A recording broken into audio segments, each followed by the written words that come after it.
All right, it is Tuesday night in Tooney Town, and that can only mean one thing. It is time for the fastest rising pro wrestling live stream podcast on the internet. It is time for Tooney Talk Wrestling. Folks, I am Marvin, and I am the Movie Monster, and I welcome you all to episode 17 of our little show here, where tonight we're going to be talking about things like Stephanie Vaquer to WWE. We're going to be talking about Mercedes Mone, absolutely insane, unhinged interview where she talks about crystals and energy. We're going to, of course, have an appearance by Dr. Dave Schultz in our Wayback Machine. But I can't do any of this without my panel. And folks, tonight, please welcome my regular co-host, the one and only American Way, Kevin Apollo. Brother.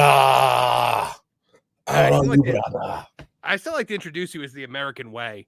That's old school, brother. If you I know, know. you know. You know. You know. Right. By the way, I know there's something behind me. It's the ghost of Rowdy Piper. He follows me around everywhere. Oh, you know it, boy. Oh, my God. It's constantly moving things around in the middle of the night. Sometimes in my dreams, I hear like, I never got beat by Hogan. There it is. It's always happening. But yeah, you might see his spectral visage floating around behind me. I lay down for nobody. Yeah. The maniac loves you, boy. But okay, also joining us this week, as always, our good friend AEW Disciplinary, aka Dis. Welcome back to the show, Dis. We're not seeing your little cartoon face here tonight. Yeah, they usually takes about 15 minutes to set up, and I had to take the kid to his mom's house, and there was a flood on the way home, so I was cutting it short. So I thought either be 15 minutes late or just do it without it, and I thought it'd be better just to do it without it. So I appreciate that, because Awful is running a few minutes late. He told me he might be popping in later. He specifically told me when he shows up not to give him an intro, to just pop him in. And so Awful will get, no introduction. It's not because I'm mad at him. I mean, I am, like, at any point in time, like, 5 shades of angry and Awful, but not for this particular issue right here. All right. So we got a big night ahead of us. Earlier time. Thank you guys for tuning in at this earlier time. It is a special night. It is the series finale, hopefully, of The Acolyte. And so I am going to be watching that early and then hopping on the WWE Pro stream. But I also kind of wanted to test out an earlier time, if only for the sake of Kevin Apollo's wife, so that the frying pan doesn't come flying at your face. All right, but we got some super chats to start out with. John JID 999 checking us in with $5 says, thoughts on the Japan-Mexico shows a few days ago / EO, Sky, and AJ in Japan. Every WWE fans looked at Mexico and gone, why not a show, a pay-per-view there? You know what? Why not a show, a pay-per-view there? I agree. So I did not watch, obviously, these shows. I assume they were house shows, right, Dis? I mean, yeah, Japan wasn't a house show, but it wasn't an American show. It was not WWE's show. That was right. I believe it was Noah. Yeah, I believe it was right. Noah. And they gave them EO and AJ for the night. Right. And then Mexico was a house show. Right. Correct.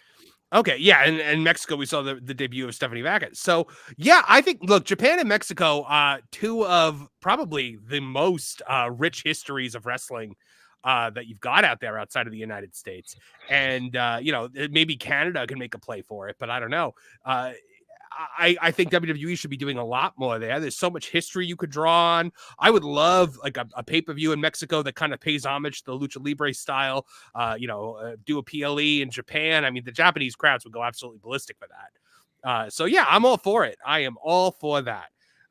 So how do we feel about the fact that EO and AJ are wrestling in Japan again? I like it. I think I think they're easy, obvious choices to have do it. I saw, like the big own was, WWE said that EO was injured, but she was in Japan, so they're not helping their partners. But WWE has their bubble. People and the WWE fans don't care that she's in Japan, to be honest. It's just a waste of time on TV to say that. It means more for the relationship. It means more for Japan than it does for us. And from what I hear, AJ's match was fantastic. I love the comments that he made afterwards. So what I didn't see the comments. What did he say? Oh, he talked about how they asked him something about what he thinks the star rating is going to be for his match, and he said that that's marked. He said something like it's in Japan, so probably more than it would get in America or something like that. So, suck on it, Meltzer. Suck an egg, you old bastard. Dave Meltzer sucks eggs. Dave Meltzer sucks eggs. Oh, I love it so much. Yeah, okay, that's great. I love just like the amount of sheer utter disdain that WWE guys have for Dave Meltzer and everything that he is. You don't really see, like, Jericho obviously thinks highly of him, or at least pretends to. I wonder if guys like Edge like come around, because Edge has never thought twice about Dave Meltzer in his life, but like now that he's in AEW, do you think he like thinks differently about him now?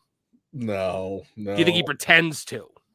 Maybe. I mean, also too, I guess it depends on like when you probably broke in, right? Because Meltzer's rise to wrestling glory was what, early 90s, mid 90s. He wasn't going in the 80s though? Yeah, but he wasn't really like he wasn't really a thing that anybody cared about. Okay, until like I want to say like post Jim Herd WCW is when he started catching steam. Okay. I think the first thing he really broke was Scott Hall going to WCW, like on the internet where people were paying attention. That's the first time I heard of him.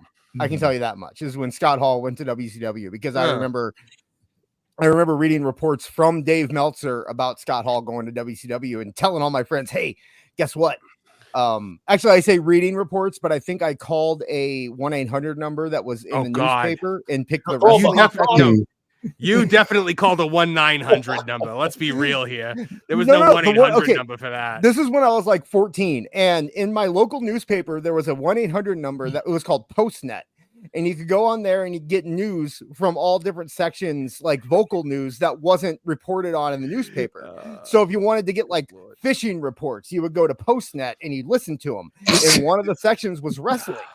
And I think we should bring back Postnet. We should just like assume the IP and just like, let people like have people call into a line and it'll just be one of us reading the newspaper to them.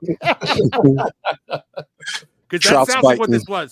Yeah, that sounds like this was just some guy on the other end being like, the latest episode of the Wrestling Observer. Hey, well, actually, that's kind of what a lot of podcasts are now. So I want a trip, or not a trip. Well, I guess it was a trip because it was like 2 miles away to see WCW in Cape Girardeau, Missouri. And he didn't know I was 14 at the time. And so he started setting Where's this going? the guy Dudley going to the bike shop. The guy running it. I feel like this guy was like, I believe that this was meant to be my Padawan.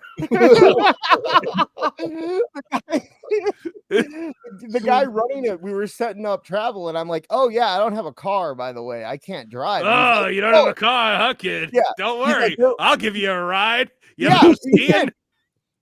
set up a carpool. He's like, oh, well, there might be a couple guys that can't get out there, so I'm going to set up a carpool where you can go. I'll set up a real carpool. You might need some help driving. You drive stick there, kid?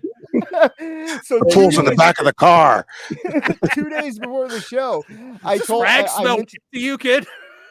2 days before the show, I was like, yeah, my mom's not going to let me go down with you. And he's like, what? How old are you?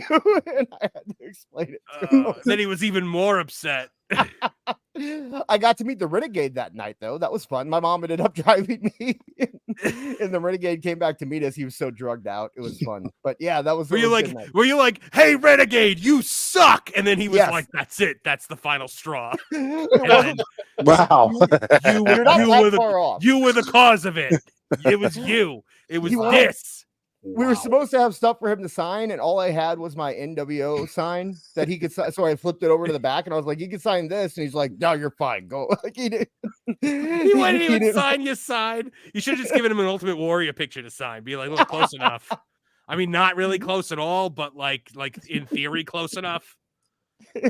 So I think we can introduce Awful because he came in during the introductions, right? So we can still. No, we were already into our first super chat. Awful. Right. Okay. No, I'm kidding, buddy. How are you? I'm all right. Long time. First time, long time. First time, long time that you've been late because no, it's not. All right. So John JID 999 also chimed in, says, I liked Rowan's promo. It makes the Wyatt 6 real. We'll get into that later, probably, right, guys? Oh yeah. We'll have a Wyatt 6 conversation later. But yes, we will definitely talk about that later, John. I'm sure we all have opinions. I've watched it, and we've all watched it. So Denisha Lane for $5 says, hey everyone, I'm so excited for Stephanie. She will change the game in the WWE. They really rolled out the red carpet for her at the Mexico Super Show tour. They really did. And you know what? I guess that's a good segue into kind of talking about this as like our first story here, right? Yeah, sure.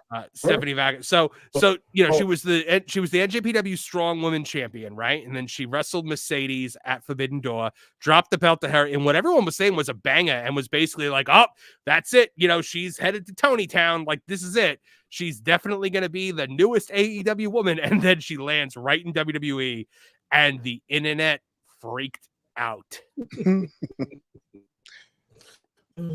What can be said? Yeah. I mean, her look was her look is amazing. I really dig the goat horns. That is a cool touch. I just now noticed I'm that. sure on you her. do. Yeah. And the fact that she got scooped up from AEW says a lot more about, you know, the wile and the great business acumen of Stephanie Vaquer. Who would want to sit in catering for the next 9 to 12 months at AEW?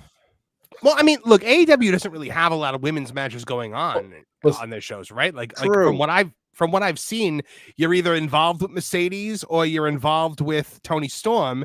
And you know, there's not a whole lot of other women's matches going on outside of that. I think we're supposed to pretend that the zombie corpse of ROH means something, but here's a cautionary tale for all female talent pondering going to AEW.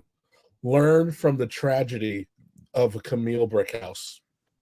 She was on fire. One of those dominant female performers in a really long time. And instead of going to the WWE, she chose poorly. And nobody knows if she's alive or dead. But she's been there for over a year and hasn't done squadouche. Honestly, what did Tony expect? He let her go out there and have an amazing match, but he also didn't even get her transportation from the airport. Pulled a CM Punk on her and stranded her at the airport without letting her know. So if did he really? Yeah, that's what she said. I mean, I that's hadn't heard that. That's the report. But yeah, so if you're bringing someone in and you is someone that talented and obviously have interest in signing them because he signed everyone else he's brought in, so why not? You'd think that he'd treat her right. But if I'm her and I go to AEW and they don't even get me transportation from the airport, you think I'm going to actually work there after that? Like, come on, right? Seriously, Why not? And even I think she spoke very openly about how when she was a kid, the WWE was always her dream, always her landing spot. So yeah. No. But you know, we see the hatch. We see in the discourse. So Thunder Rosa has apparently decided that she wants to be on TV again. So she is questioning whether WWE signed Stephanie Vaquer the right way. I don't know what the right way is. She was a free agent. And they offered her a boatload of money. Yeah, they had. She said, "Oh, so stupid." Yeah, she said at the end of the day, she wanted to go to WWE. That was her dream, and the opportunity was open, and she took it, and she's there. There's nothing anybody can do about it. I love how she's talking about it like it's some horrible thing. Maybe the way that the other company went about in signing her was not the right way, which I think is another criticism that they're receiving. But at the end of the day, it was her decision to go and sign with this company. Man, they are so butthurt. Well, listen, at the end of the day, butthurt isn't even the word. Tony assumed, thought it was a done deal. Clearly, nobody had a conversation with her to see who she was talking to. And then, after they rolled the red carpet, they wasted. He tried to blame it on her home promotion, but at the end of the day, they knew they were using one of her remaining dates for this pay-per-view. Everybody knew what was going on. She was a free agent. they're all mad that she got this major showcase match on a pay-per-view no one watched, and really stole the show. She stole the show. She made Mercedes look like a star. So good on her. you know Mercedes probably wanted to go on the road with her after that. Like, I can make her lose to me all the time if she comes to AEW. Yep. You got to go a little more Valley in there. Oh my goodness, it's so. We'll get to that in a bit, but I mean, so didn't Thunder Rosa have problems with AEW to begin with? Of course she did. She had the entire women's locker room was bullying her. She was hiding in the ladies' restroom because they were all going to beat her up. Right. They were all calling her a sandbag, like on TV. Well, let's talk about Thunder too. Like, listen, can we talk about what Tony did? Essentially, Tony bullied NWA into giving them Thunder. Because they were being clobbered by the pandemic, and then to make amends, he just paid out the rest of her contract, just like he did with MJF to MLW. So if we're going to talk about signing people the right way, Tony has shown that he has no problem steamrolling smaller competitors, and then go, well, I'll just buy out the contract. So to me, that's a grade A example of contract meddling. So just because you tried to make amends by paying out the rest of the deal so you didn't get sued, it doesn't make it any less douchey. Dis, are you back? Dis, I guess he's not back. Yeah, I mean, Meltzer started in with the whole like, oh, she's not, doing things the right way. And you know what? I got swept up in that for a second too, because I saw her not like finishing her dates, and part of me was like, oh wow, that's kind of like messed up. And then I saw where the story originated, and it was from the Wrestling Observer and Dave Meltzer. So I was like, oh, okay, never mind. And that's all just sour grapes. Because the WWE, when they sign new talent, they ask you what your dates are. They encourage you to finish your dates, especially if you're a title holder for that promotion. They've even gone as far as to actually have you start your deal and then give you time off to go do certain shows. And this has been the case since day one of NXT. So, to insinuate that they came in, scooped her up, and told her not to finish her dates, it's absolute nonsense. That's just not how they do things. Oh, I'm getting some weird interference. I got to back out for a sec. Dis, could you man the discussion for a minute? I'm getting it too, actually, in my headphones. The kind of static. Well, I'm probably not getting the same one you're getting. So can you just man the discussion for a minute? Yeah, I'll take over. Right, I'll take thanks. over. Okay, so you have Camille here, who is still stuck at the airport. What? Okay, is it like the OG Adventures in Babysitting, where she's just trapped in the bus station waiting for someone to come pick her up? Her glasses, can't see. She's petting a rat. Well, so in addition to Stephanie, there's also rumors that WWE has signed Delta from Australia. Has anybody seen her? Who? But I don't think I've seen her. Yeah, her name's Delta, and she's a powerhouse. Oh, people have been calling her like the next Rhea Ripley. So this would be another signing that has been on everyone's radar that WWE has picked up. They just got all the AEW. Is this a sign? Is this a trend going forward, or is this just WWE? Because there's a lot of free agents coming up. People are talking about Miro now. People are talking about Malachi Black. People are talking about Keith Lee. All these contracts possibly coming up. Savior, and he's the bomb. Yeah, he's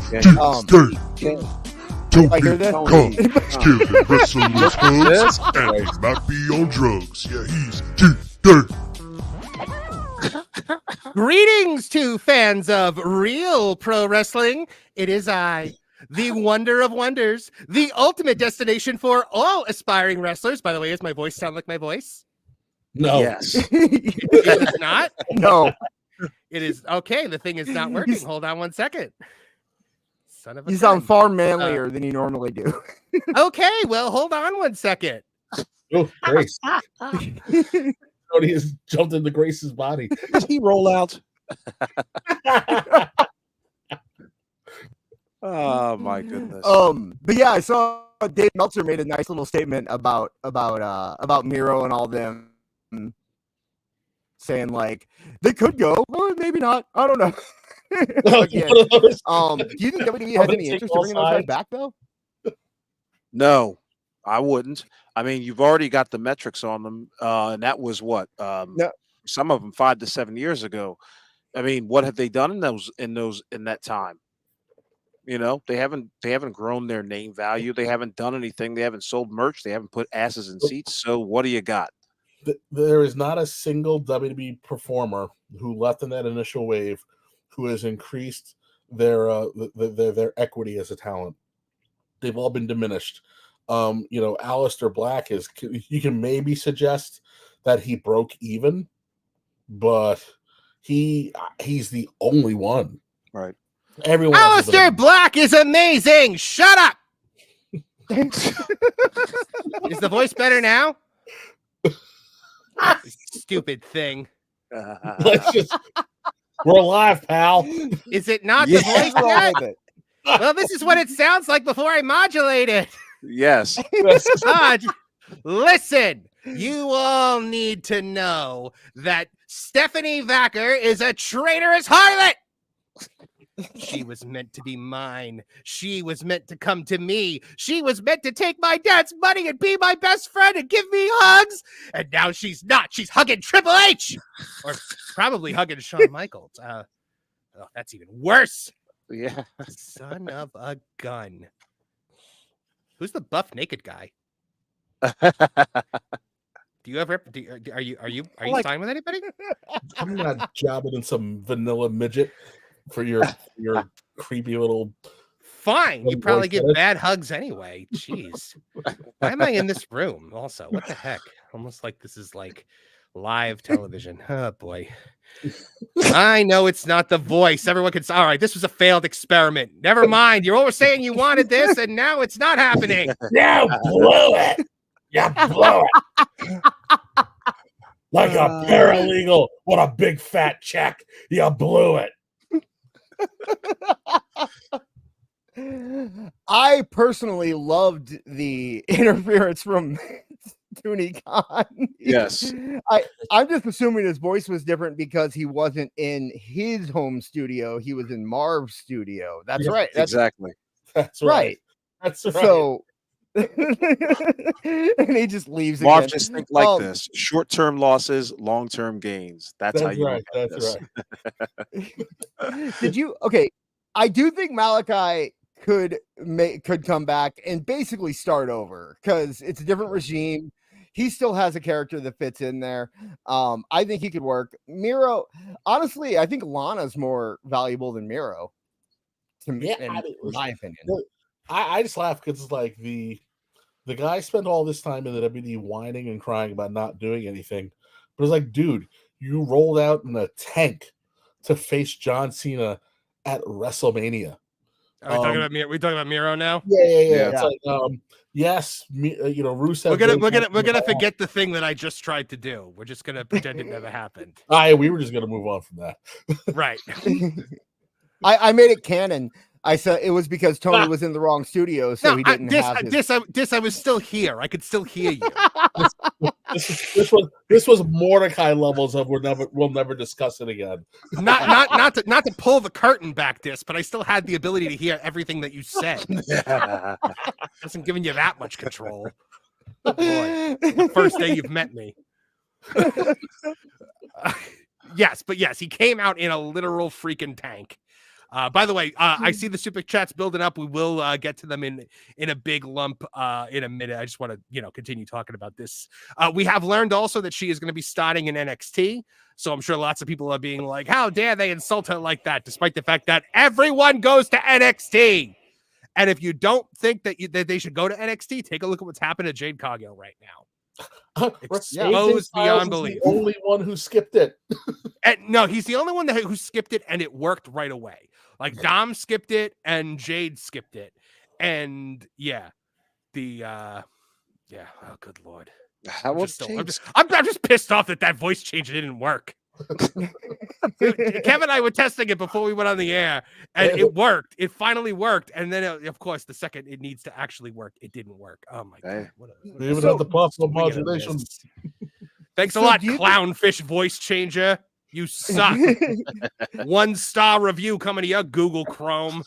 Do you think Stephanie might have been signed just for NXT? I'm not saying that she'll never go to the main roster, but with NXT moving to CW, it's good to get those names in there. And I know that she's not, the biggest mainstream name right now, but it'll be a lure for hardcore fans to move over there with them, and she'll appeal. I mean, look at her; she'll obviously appeal to the casuals. So I don't know. I honestly. I don't think that they sign. Oh, Jacob Fatu skipped it. Good point, chat. I don't think they sign anyone without, aspirations of them getting beyond NXT. I don't think that short-sighted that they're going to be like, we're going to sign this person to the developmental brand and they're going to be there forever. Because as far as I know, the NXT wrestlers, like, they're setting up rings and stuff like that too. Like they're doing like the grunt work, aren't they? Yeah, they do house shows on the weekend, and they travel, set up the rings, break them down. Their day is, I don't know if it's 4 days or 5 days a week, but Monday morning they're in there and they are bumping 9 to 5, and then they work out, and then maybe they go back. They've got their promo class. It's an entire day every day, and then there's TV. Then there's a TV taping Wednesday. And whoever's there's got to be there. Whoever's not's got to be there to help. That even included at one point in time pushing tickets. Just like someone breaking into the indies, and then Saturday there, Friday, Saturday they're on the road. Sunday is their only actual day off. So crazy, Kev, because I was just thinking, like, how is it that there's such a camaraderie, and you can see it through the television screen. Actually, when you watch the show, how is there such a camaraderie?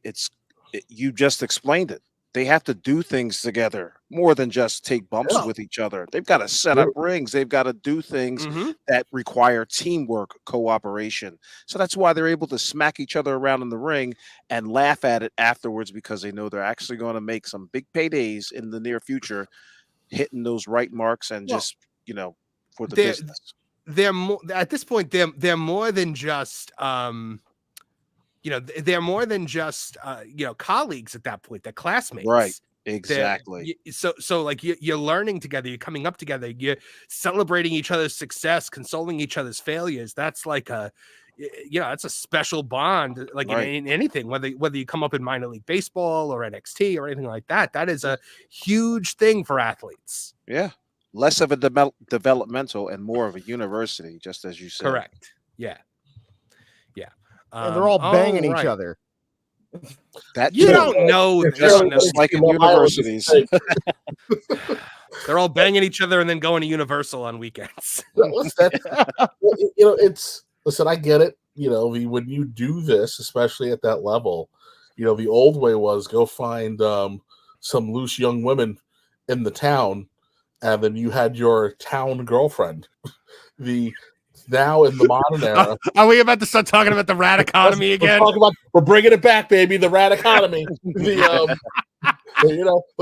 think about it though. In a post 1990s NFL NBA world, where everyone's trying to get pregnant, because they think there might be some dollar signs attached to your name.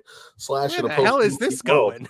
In a post Me Too world, you're better off. You're better off dating people who who understand what you're going through, who have that level of camaraderie, and essentially you, for all intents and purposes, you're pulling a Lannister and you're keeping it in the family. No, but it's just easier than going out there. Lannister. I would more say you're pulling a Targaryen because it was accepted. But also joining us this week, folks. We got another panelist coming in from the world of wrestling soup. Anthony Missionary Thomas. Oh. Mish. Hey, what's going on, boys? Mish is in the house. Hello, my friend. Thank you for joining us tonight. Not just me. I believe you have a spiritual advisor coming in too. Well, I think that's Neckbeard. Isn't that?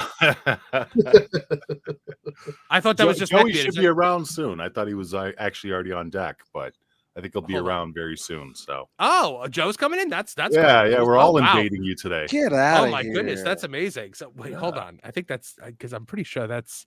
Oh, I saw the end and I thought it said neckbeard. Okay, no, apparently that's Joe Numbers. Oh my god, I'm sorry. I've left you sitting there for like 20 minutes because producer Neckbeard pops in and he usually like always puts like some new name. Like yeah. I saw the end. Oh, I'm sorry, Joe. Don't worry, I've been practicing. I'm at peace. So Joe, you were here for the thing that never happened, right? What? No, I was at peace. Woosa. I heard nothing. What I do is when things fail, I hold on to my magical pyrite and I look at it and I just stare at it and I go, abundance. I ask for abundance. And it's like, how about some, would you like, no, just anything, just abundance of everything. I just really want like a lot of abundance. Guys, if it's not possible, before we get into this conversation, I'd like us to all think about some rocks that are really meaningful. I know I didn't know that Joe was there. I didn't see him, but I felt him. I could feel his aura. If you believe through to me. Like he was like in my dreams, and like the fact that I'm dreaming about Joe Numbers again is like so big. Like you don't even know. Like, I feel like I feel like we need context here. A lot of people are probably wondering what we're talking about. So you know what? Yes, I have a clip. Mercedes Moné did an interview, and it's just certifiably insane. I mean, so she did an interview with Hot 97, which I didn't know was still a thing. I feel like Hot 97. I remember that from like the early 2000s. Did she get shot while she was there? Isn't that what happens at Hot 97? No, it's different. It's only when you go to Summer Jam. Yeah. Okay. All right, so let's take a look at Mercedes Moné. Hold on, I'm gonna kill my screen for this so that I can actually do the screen share without having to do other stupid things. It's okay. The people need to learn patience. Yeah. If for whatever reason, let's say you try to use a voice modulation and it doesn't work. Son of a gun. Oh my goodness. Oh man. All right. So Mercedes Moné reveals why she left WWE and addresses being an unsafe wrestler. I missed that part of her addressing being an unsafe wrestler. You didn't miss it, sir. It's coming. All right, so here we go. So we're about 15 and a half minutes into this. I think it starts around like 16 minutes in. Let's take a look here and say a prayer, guys. You have time. Man, these women here Here we go. AEW excited me. I looked at all these women in the WWE. I got so excited because I was like, "Oh my God, Mercedes, you're gonna beat all of them, and they can't say no." A little taste with Willow last year, and she just blossomed into the superstar overnight. And I had instant chemistry with her. I had so much chemistry with Willow until I like totally fell off the top rope and broke my leg. I'm like, I can go back and wrestle her. That's an easy storyline. And she's so amazing. And she like is totally okay with me always beating her. It's an easy storyline when you win everything, you know? Yep. Very easy. LOL, Mercedes wins. What? Chat saying it's quiet. They can't hear it. Oh, they can't hear it? Just turn it up, I guess. Yeah. Oh, turn it up. Okay. Oh, it's quiet. Okay, so it's not that it's muted. Oh, I see. Sorry. How about now, chat? These girls are giving me dreams. Perfect. And I love dreams. Was that better, chat? Tell me. That's what they say. Indeed. I can't see, so she's talking. So yeah, you're good. Okay. Tooney, they wished for it and you made it happen. Can you make it much lower, like so low that everybody has to hear with their spirit?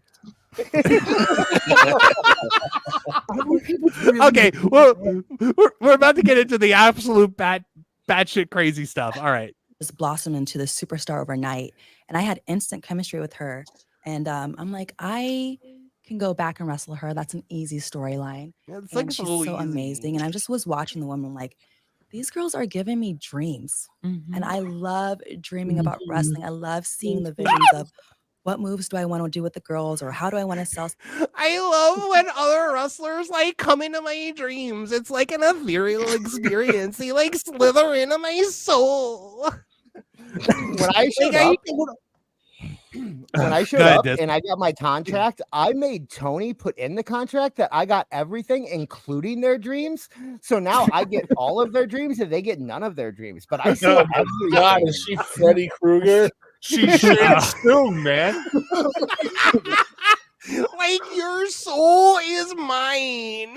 Fatality. Fresh. How sweet. Oh. She's manifesting. Sell Just something. wait. And I haven't had like visions of wrestling dreams in so long. So for my dreams to come back and to have I haven't had visions and wrestling dreams in like so long. 'Cause I remember I went up to Becky Lynch and I was like, Becky, I totally had a dream about the fact that I'm like so much better than you. And then she punched me in the head and I haven't had dreams ever since. I asked for Becky money and they said no, so I boo-boo faced and left. I thought they used to call dreams gimmicks. I don't know. When did that change? All right. We haven't even gotten into like the truly crazy stuff yet. the visions and the dreams of the AEW girls. That's where I knew. I'm like, yep, the alignment's here. This is the place where I have to be. This is The Oh my alignment. God. Like the alignment is like Saturn was like totally in the right spot where it was like Mercedes, go there and take all this guy's money and like totally beat all his roster. And it's just like and then like the moon of Mars, Phobos and Deimos, they were like Mercedes. You should win a belt like every time you wrestle. I was having dreams that I'd be a big Hollywood actress, but then I didn't make money in my dreams. So then I had a dream that I'd go to Japan and I'd be a big wrestler again. But then I didn't make money in that dream. And then Tony came and he gave me a whole bunch of money. And then I started dreaming again. It was so great. This is my nightmare. Kevin, I got to ask you, Kevin, how many of these types of people have you run into in the wrestling business, buddy? Bro, I just had to deal with this weekend. Did you really? I absolutely had to deal with this to the point that I have no problem. I had to call Crowbar to be like, bro, am I going crazy? And when I gave him the situation, he was like, dude, you've been around long enough to tell this idiot to not use expletives on the show that we're trying not to get demonetized. But it's these effing people. Wait. So somebody was using expletives on a show where they weren't supposed to and almost getting you demonetized. Wow, Kev, that must suck. I was talking about you versus saying what I actually wanted to say. Oh, okay. I'm sorry. I saw an opportunity to be sarcastic, and I had to take it. Oh, really? Didn't notice. It's just effing brutal. Here I have another one too. I just got one last night, and you're not going to believe how much he's asking for. I have no problem dropping his name. Is it no, you don't have to drop the name. So it's someone who was on NXT for 45 seconds and was billed as the next Brock Lesnar. I know who that is. Oh, Lars Sullivan. No. Can I say it? Can I? You don't have to tell me if I'm right, but I think I know it. Yeah, I won't confirm or deny. Okay, I'm guessing this is Parker Bordeaux. Senator, I can't confirm or deny that. Okay. I got a very nice lengthy DM asking about shows. Then when I inquired about pricing, it was like over $2,000. What? But was willing to work for cheap for a measly $600. Oh wow! And it took every ounce. When I say every ounce of my will to not be like, MFer, you haven't done bleep. I'm not here to feed your effing delusion. Oh my god! Please go find some other mark to bother. Oh, I'm so glad that you held that back and didn't say it in front of thousands of people. I don't think we're gonna have a problem talking bad about Parker Bordeaux. Something tells me. Well, can anybody tell me when he was in AEW? Because he said he was in AEW. Yeah, he was in ROH. Was he on Doc Elevation or something? He was in ROH. He Dark was in a Elevator. group with Slim J and Who? Oh, Sanjay. wow. Wasn't Sanjay in it? I think he was in. No, Sanjay wasn't. But he was in a group in ROH. The Kingdom. I think he was in the Kingdom, if I remember. He was in the It was something. It was some sort of Rick Ross-esque Miami. Oh, that Yeah. thing. Yeah, Trench, the guy who everyone thought was Tom McDonald, was in it too. Yeah. Oh, good lord! So, Kevin, I got a good piece of old Northeastern promoter advice to give whenever you get stuck in that situation with somebody where they quote you something like that. Ask them, how much do you think a ticket is? How much is a ticket usually to your show, Kevin? It's on average. Anywhere from $10 to $20. All right, so let's say it's what, 10 bucks? All right. So 200. How many tens are in 2000? Somebody Mitch, I'm gonna ask I'll say 20. Oh wait, no, 200. There are 200 tens in 2000. So is that 200 people? He's going to draw 200 That's- people well, just to break even. No, he has to draw at least 201 people to make a profit. Well, I thought it was 400 people. You want to double that up, anyways, right? That's right. Right. I take pride in having been trained the right way. So I understand that as someone who's saying I have a rate, that rate must be commiserate to my asses and seats number. Mhm. So if I am capable of putting 20 people into seats, but that my price exceeds that means I have to double, almost triple the amount of people that I want in order for the promoter to want me to even pretend to give me the number I'm asking for. The rest of these marks are over here licking windows and making everybody miserable because they don't know the business of doing business, and it makes being an indie promoter effing miserable. Well, Effing miserable. we all know one thing. It's that there's going to definitely be an abundance and a return from the investment that's been made in Sasha Banks. Perfect segue, Joe. Thank you, because now we can get back into. Yeah, let's get back to Mercedes Moné and her Infinity Gauntlet. Her Infinity Gauntlet. Want to be. Yeah. Yeah. I want to stay right there with the dreams. Okay. Do you consider yourself Insane? Do you consider yourself insane? Because I consider you insane right now. having a good intuition? Oh, very. Okay. There is literally nothing about me that I don't think is the literal best thing that's ever existed. Ooh, The I only love thing- this. Yeah. Okay. So I was. Go ahead. The only thing I don't like about this interview is that if people see the video, they're going to think that you are the interviewee and I'm the interviewer because you are far more attractive than I am.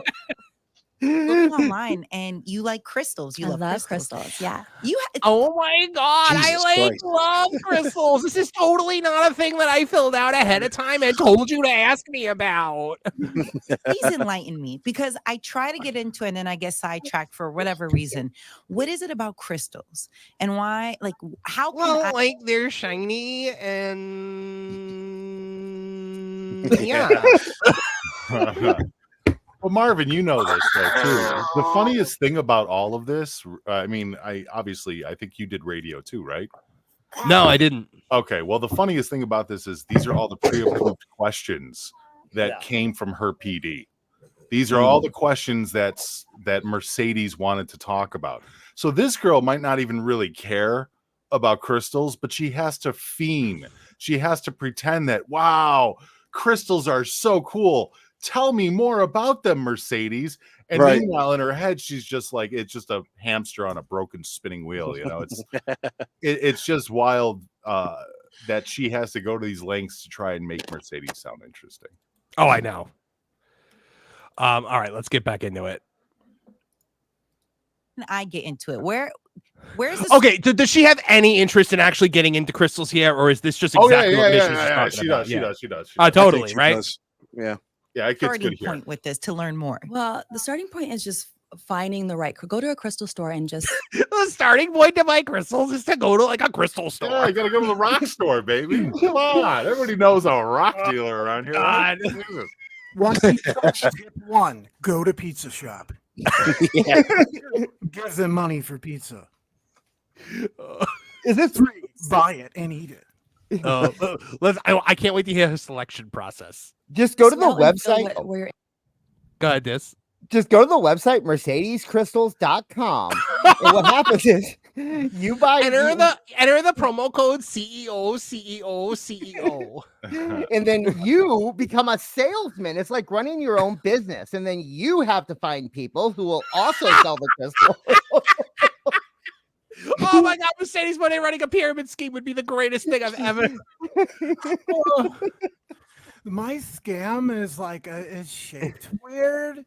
It's kind of like almost like a Dorito or something. But like it's like an upside down Dorito. The bottom is really wide, and then all the money like moves up. I've been talking to Jeff Jarrett since I signed to AEW. Oh God. Jeff Jarrett, he told me that gold is like it's never gonna lose its value, just like me. Hi, I'm Nature Boy Ric Flair from Mercedes Monet Crystals featuring Ric Flair. Come on, buy some, because I got so much money to pay to all my ex-wives. I'm sold. I remember when some of these were formed. Hey, it's me, Matt Riddle. I was wondering if you guys wanted to buy my new magic beans. It seems like everybody's getting in on a literal scam. Instead of Matt Riddle and magic beans, what you did, bro, is you put them in the ground. And it sounds crazy. It just sounds crazy, right? But then I put water on it, bro, and it makes food. You fucking idiot, dude. I'm Matt Hardy for Matt Hardy's Crazy Rocks.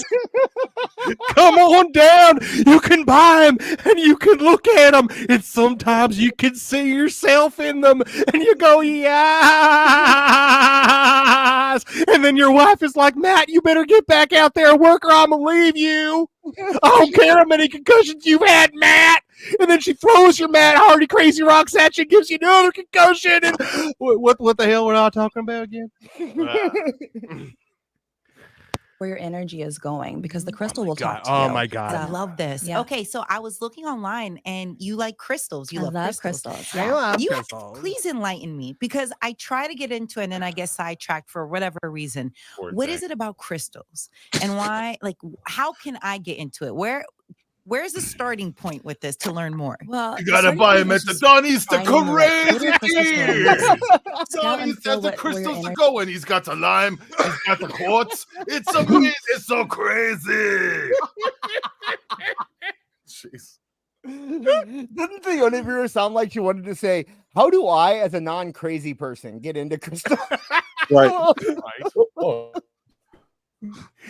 Oh my goodness. I would have gotten into this, but there was anything else I could be doing right now. Tell me how you did it. I'm Dr. D. Dave Schultz, and I ain't talking about no crystals from some woman. Oh, God. Kevin, Kev, your connection is bad. Your mic is like skitzing out. Oh dear. Yeah, you sound like the master control program from Trump there, Kevin. More crystals, sir. Your mic needs more abundance. It's not healed. Oh God. Feel where your energy is going, because the my crystal God. will talk to you. And the Like, I was in Star Wars, and like the Kyber crystal for the lightsaber like chooses the Jedi, and it's the same thing with regular crystals. I'm an important part of Star Wars, by the way. crystals in the earth. And the Earth has been around for how many years? Oh my We need God! crystals to Wait! make, It's been around for how many years? Right. And we need to just scout and feel where your energy is going, because the crystal will talk to you. And the crystal's in the Earth. And the Earth's been around for how many years? I'm going Like to out. die. Wait. I'm going to die on air. Please make this stop. This is my nightmare. Listening to this Janice puppet prattle on about absolutely nothing in the most disingenuous, uncharismatic fashion imaginable. This is Nazi level torture. Just remember, she makes more money than all of us All combined. of us. Probably the whole All of channel. us. Ever make in our entire lives, Yeah. probably. Guys, Because she perfected the art of throwing temper tantrums to compensate for her lack of ability. Guys, she's gonna tell us how old the Earth is, real quick. I cannot wait. All right, over under on how many years she thinks the Earth is. How many years old she thinks the Earth is. At least 60. I she's mean, gonna like tell the Earth is like super old. I think it was like at least 40 years old. How old is she? 33. She'll say 34 because I'm assuming she thinks. Well, yeah, yes. Right. And we need crystals to make airplanes. We need crystals What? to make iPhones. What? Crystals are such a powerful Did you know that the Wright brothers had crystals? Does she think that like her phone, her electricity runs on the Zeo crystal from Power Rangers? Her life is an RPG. Apparently, she's a Final Fantasy character, and everything is just crystal. Like, remember when like the Power Rangers like were turned into kids and they had to get their powers back? What did they go find? The Zeo crystal. Oh, Zeo, stronger than before. Marvin, this is important to know. She is not from Boston. Please, everybody remember this. This woman is not from Massachusetts or Boston in any capacity. Is she not actually from Boston? No, she's from California.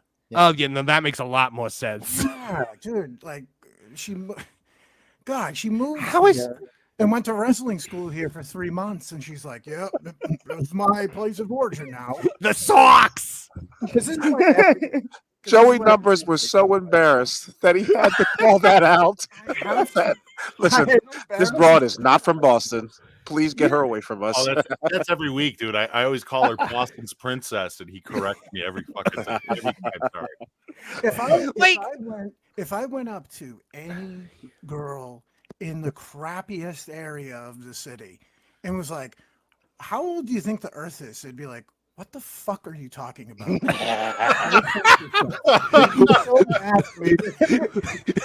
What, you some kind of queer? I'd be like, "Hey, what's wrong?" And he'd be like, I don't know. I'm not feeling good." I'd be like, "Have you tried magical healing rocks?" You would. Instantly. I don't know if Boston has ever exiled a human being before, but you would be the first person to be exiled from Boston at that point. Yeah. I thought they exiled A-Rod. Oh, yeah, it's true. This rock here makes the plane go.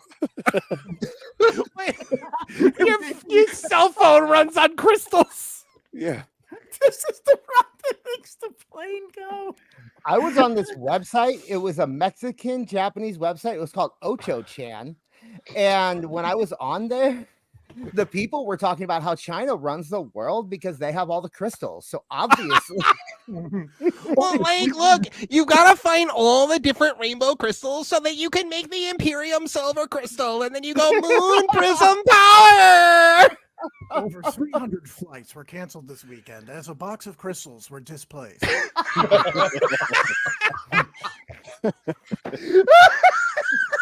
JetBlue is reporting $125 million in losses after a box of crystals was somehow lost. Oh my god! I don't know how you did it, but you found a way to make her more hateable than she already is. I didn't do anything. She did it. You guys haven't even gotten to the meat yet. There's a lot more on this bone that's going to insult your souls. I'm gonna tell you. I'm pretty sure I'm gonna die. This is at about the point that I got to when I perused this to be like, okay, this is good for the show. I wanted to save the rest of it to react naturally. So I can't wait for the rest of this. We need crystals to make iPhones. Crystals are such a powerful manifesting crystal. They legit give you energy and power. And crystals are such a manifesting crystal. What the hell was that sentence, Mercedes? Different crystals mean different things. So when I started to get into crystals, I learned that clear quartz can help with your energy. I learned that lapis lazuli can help with your speaking. So just carrying like a crystal in my... Imagine this woman talking to Becky Lynch. Oh yeah. Yeah. Like imagine talking to Ronda Rousey in the back. To a woman that has ever had a real job. Yeah. That's like put on pants and woken up early and driven or been on a single mother of 3. Yeah. A single mother of 3 boys who all play different sports. I know that you're tired. That's why I got you this rock. That's why these rose quartz, like, oh my god, like look, like the crystals, they could save the world. We are the crystal gems. We'll always save the day. And if you think we can't, Steven Universe, like they were like gay and stuff. Hey Mercedes, I've got a rock, and every time I put it in my barbecue, it makes me steaks and burgers. The coal crystal. I got that for Christmas a lot. That's not a crystal. That's coal. Oh God. My hand, when I had to do a promo, made it does so more much than better. what she's holding. Wait, hold on. What the hell did you just say? say? Like a crystal in my hand when I had to do a promo made it so much better. How many promos has she done where she's been holding crystals? Well, that's exactly why Vince like, get her the hell out of here. Oh, God. The real question is she's been holding crystals while doing promos. When do they start to work? Right. Exactly. Well, like all I need to cut a good promo is like a crystal in my hand and my little earpiece in my ear where Jennifer Pepperman tells me, okay, Mercedes, like, you have to say this line next. Because apparently, I have gotten reports that is what happens. By the way, she does wear an earpiece when her ears are covered in those promos. So. She can't be bothered having to memorize something when she has to channel the energy of all of her crystals. Maybe there's a crystal between her ear canal and the earpiece, and it's just not working. Good Lord. Holding a obsidian will help you with negative energy. Oh my God. Tourmaline can also help with negative energy and just bad people to stay out of your vibe. That. We need that. Bad people who are like wrestling fans. He's got something that blocks me from getting close to her. I don't know what it is. Every time I go to say you're I can't do it. I can't do it. I just imagine like Vince trying to like Vince walk up to her and he just like bounces off this force field. By the power of Obsidian, I stop you. It's the crystals keeping you at bay, not my resting bitch face. Moon healing magic. Back to the Negaverse. I'll get you next time. All could take you later. There you go. But they really do work, and I have thousands of crystals, and they just I'm sure you do. I'll take you to the store. I'll take you the way. Okay, but yeah, is this like a Pee-wee's Playhouse thing? Should there be an alarm going off? Every time she says crystals. Said the word. Good Lord. She's got like a Scrooge McDuck money bin of crystals of just worthless rocks. Some of the best comments on this are people who are obviously from like Brooklyn or some part of New York where they don't play with any of this like fucking waspy white lady shit. They're like, no, I didn't know Sasha was a witch. Yo, I didn't know she was a witch. I'm like, a witch? I'm like, you're close. You're close. You're one letter off. You're off by a letter, bud. Yo, is she practicing Santeria? No, dude, she's practicing sangria. She's a white girl. Like, sangria. Whoops, did I say that out loud? Inside thoughts. Crystals Inside thoughts. I mean, like, she's like, obviously not a white woman, but she is a white woman. Let's be real. Stop it. She's so white that when she goes to Mexican restaurants, she says grassy ass and smiles.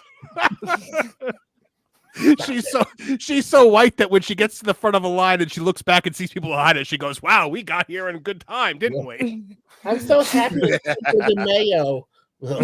She's so white that she loves Jey Uso. It's crazy.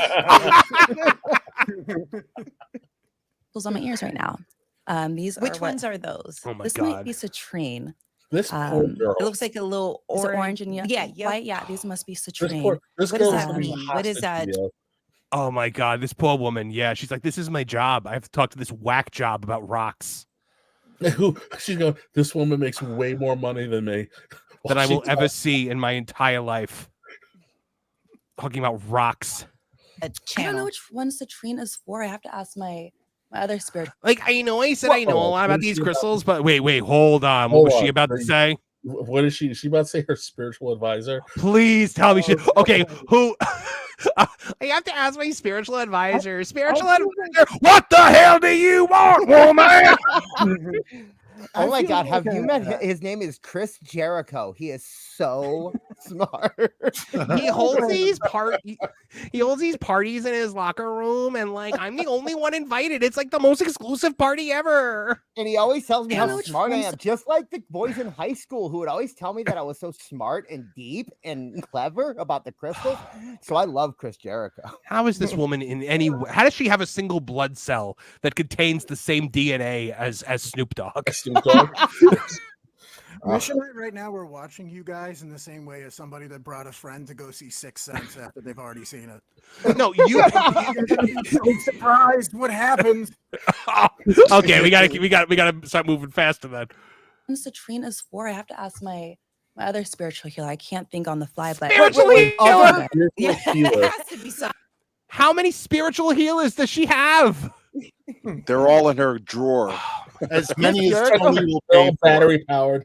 They're all Yeah. battery powered, a couple different colors in her drawer.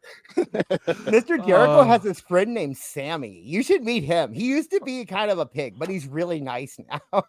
I mean, I still won't let him anywhere near AEW, but like, yeah.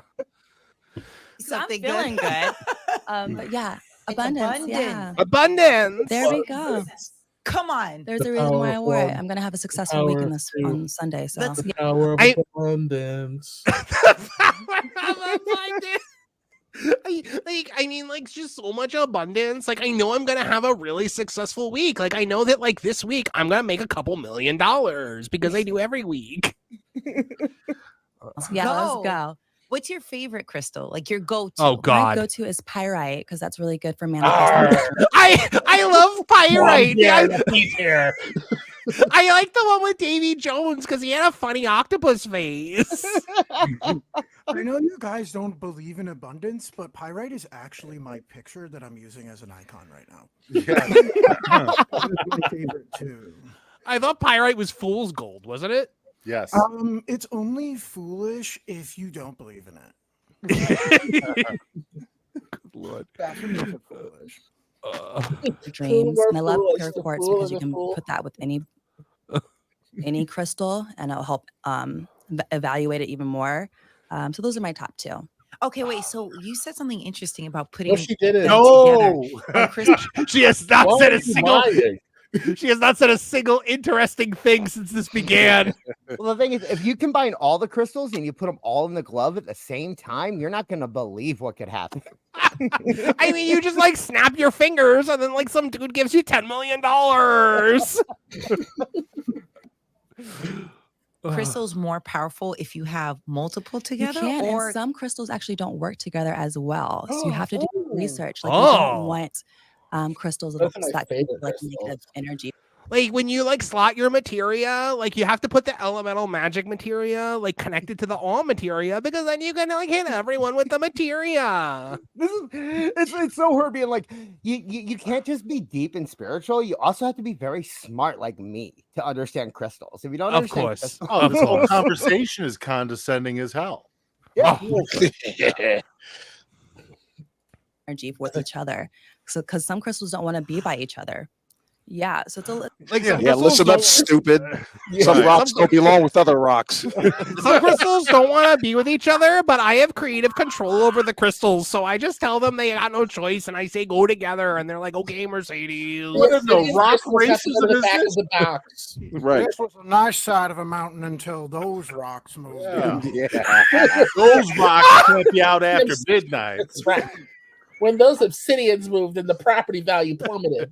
I think sometimes when I put too many like obsidians in the same place, like the white quartz like calls the crystal cops on them.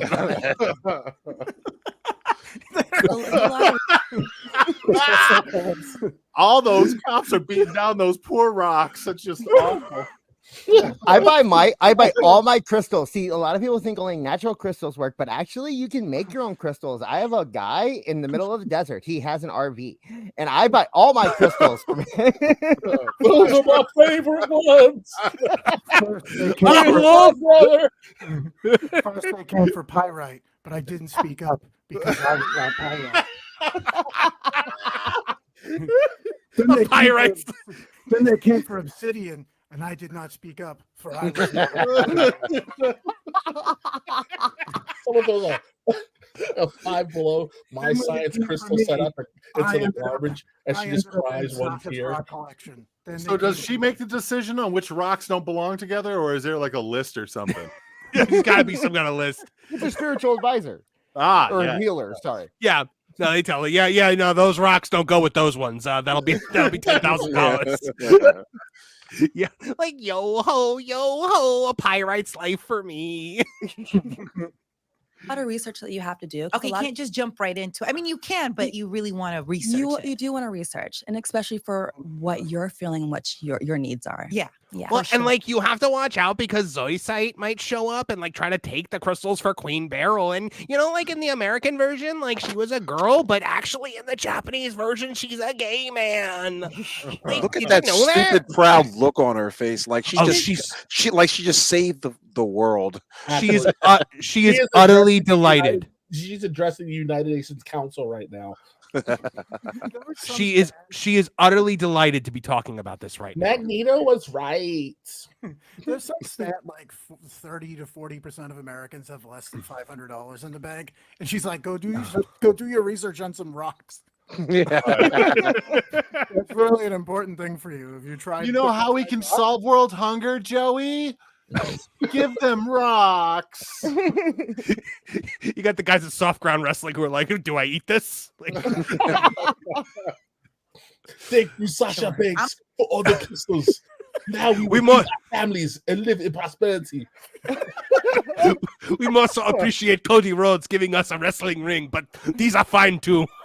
I tried to send some crystals over to the soft ground people, but unfortunately pyrites came in and they took them on the way. Yo ho, brother. It's a pyrite's life for me. Yo, blackballed the pirate. I love that every time we talk about pirates, the pirate is always Hogan. Mercedes, like, she thinks she gets a rock from the soft ground guys, and she's like, "Why are you clay?" This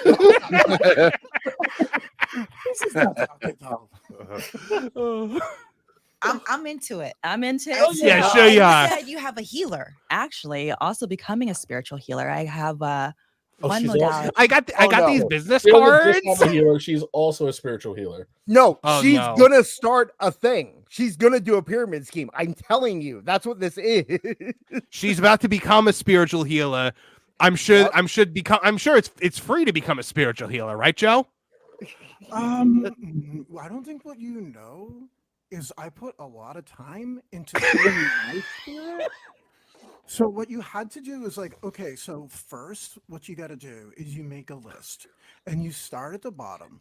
And what you do from there is you find out like, what's the most important thing about me?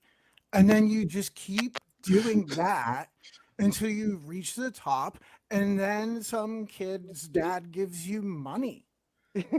What And low like- level branch What's wrestling confusing fans about are going to this? go to her for spiritual alignment or Oh, you know, so many weirdos are gonna do that. There is some soft simp somewhere who is racing to the crystal store right now. Oh yeah, Right. no. Can you 100%. tell my future? Tony, I don't know if that you I knew this, but learned Tony back in- is very spiritual. He put it in my contract that after my 4th AEW match, I will be a licensed spiritual healer. He can do that. So, Well, to be fair, I put it in my contract because I am the one that drew up my contract. November that I want to offer to, like my wrestling friends that can help them grow into their spiritual alignment. Not just there's a lot to talk about with that stuff, but yeah, I'm sure there is. if I didn't She's do gonna be wrestling, a I think I'd be trainer, a, but with rocks. Really? Look, so many wrestling veterans like myself, like try to give back to the younger generation by like offering them like advice on their matches or like trying to give them workout tips. But I can offer them so much more. I could rub rocks on them. She's freaking Janice. She's Janice. She is. Yeah, She is. she is. I can't. Like, I'll train with anyone that has a jacuzzi. this hurts my soul that there's someone who exists in this world who is this vapid with that much money. I mean, no. I just But do you become that vapid without that much money? no. I mean, I know it's possible, but I think that this alarming lack of personality was always there. She is the. How many times do you think poor Bailey has had to sit through conversations about crystals? Naomi, imagine Naomi. I got you to walk out with me. I tried to destroy your career because I ran out of cards to pull. So the only one left was strong black women.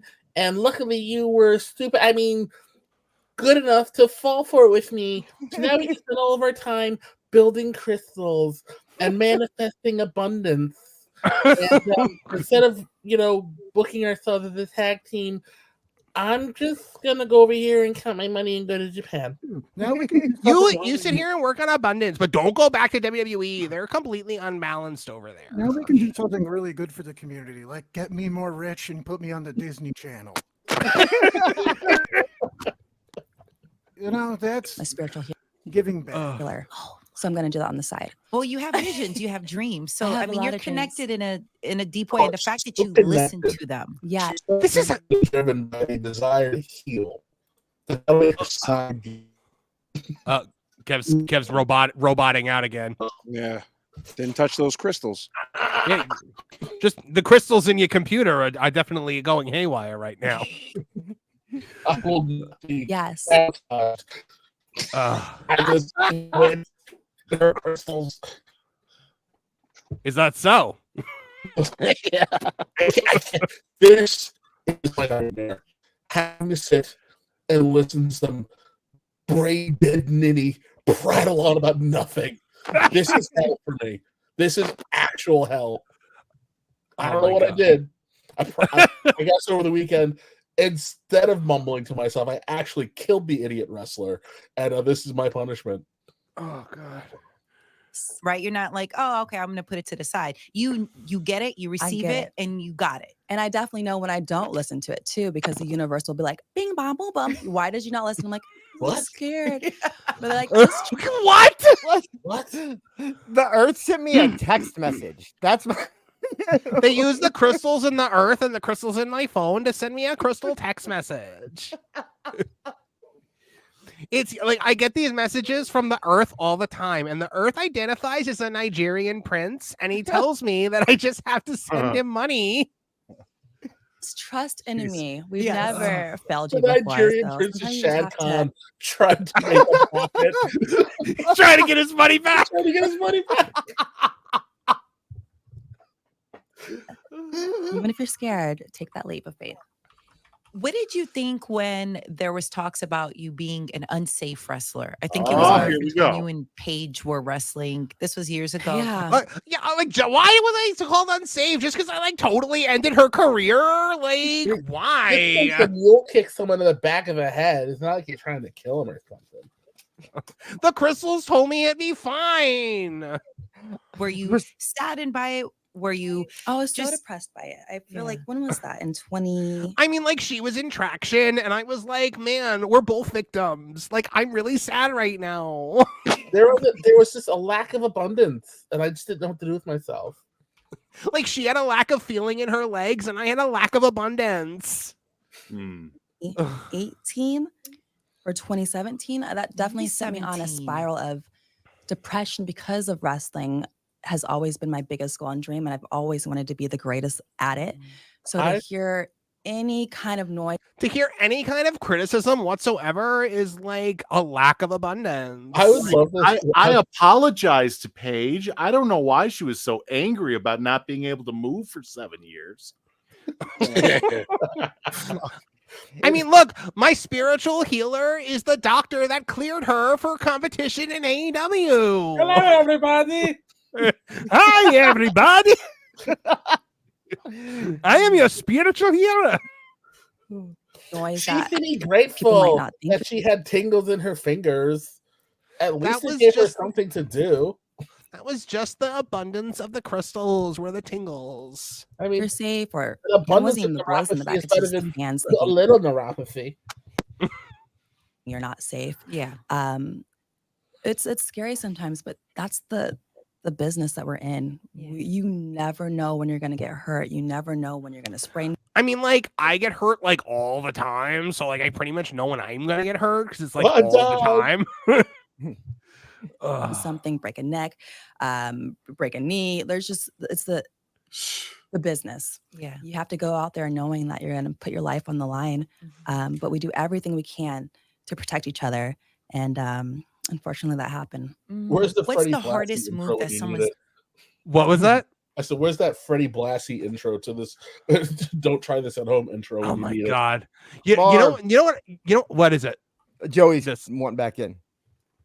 Oh, I didn't. Didn't realize that Joey had. Joe, welcome back. I was backstage again. I had to say some prayers. I feel find like more my abundance. spirit is centered. Does my voice sound like it has more bass now? Sorry, I didn't see you when we're screen sharing. I have to kind of be on the video page because that's where the abundance is. Sharing is important. It is. It is. Is that, by the way, does this keep going deeper, or are we like almost done with this? This is never done because we all died and went to hell. It's just this is the boulder, and we are Sisyphus. And we are yeah, she's done talking about the rocks for the most part. She's just now talking about injuring people, and it's okay. So yeah, we could honestly split this up over 3 weeks and get tons of content out of it, but the crystals are done. Okay. Oh yeah, the things that she says about her husband are just chef's kiss, guys. Okay, you know what? Yes, can we get to her weak little husband? All right, so let's stop that there. We'll go more into her injuring people next week because my husband poured his heart and soul into making me gear, and it was the wrong color, so I beat him to death and told him he was a weak little wimp. How could you ruin my life like that? How dare you care about me and get it wrong? No wire hangers. No wire hangers ever. Oh, all right. Well, we got locks them in the closet at night. Flowers in the attic. We've got a ton of super chats to get to, so let's get through those real quick, and then we will move on to our next story item. Can we remake Mommy Dearest with the Janice puppet and just have a new Sasha? Oh my god! Right? We really should. Good Lord. You know what all I could think about was, remember when she did like the Stone Cold podcast on the WWE network? Like, imagine if she did this interview with Stone Cold Steve Austin. Also would be hanging from the rafters. You want to talk about rock? The only rock I know about is the one that I beat his ass twice at WrestleMania. Good Lord. Hokage 13, yes, I know how to pronounce that, for $5 says it seems that the fan perception now is that AEW is where you go for the paychecks, where WWE NXT is where you go to grow. Do you think that's fair? Yes, I would say that's fair. Like, yeah. I don't begrudge anyone going to AEW for the money, because when you have a family to provide for, when you have kids, you think about college, maybe take $10 million from this idiot.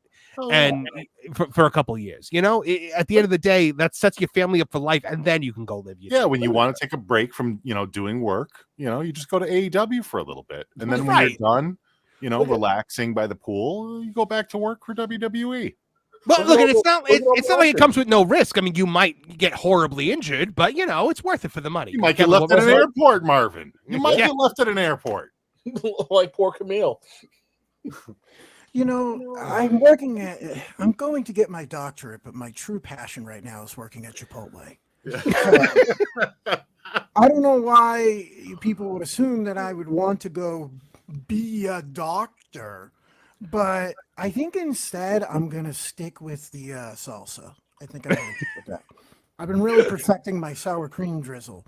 No, dude, it fucking cracked me up when I saw people being like, Stephanie Vaquer wants to go to WWE. Why? I'm like, because it's the real company.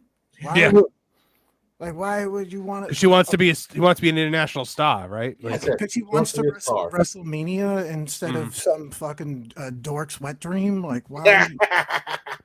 Well, they could wrestle at Dallas Stadium in front of nobody. In front of 1,100 people. You know, talk about later. Cody Duffy saying, throw my vote in. I like 8 Eastern Standard Time for the show. Noted. I mean, we're probably going to keep it that way, but I just wanted to, you know, it might happen every once in a while. Alejandro Melendez for $2 says, thoughts on the rumored Cody and Young Bucks beef. I hadn't heard this Cody and Young Bucks beef.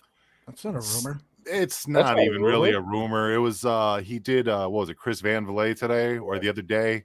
And he made some comments about the way that the Young Bucks addressed him in the Killing the Business autobiography.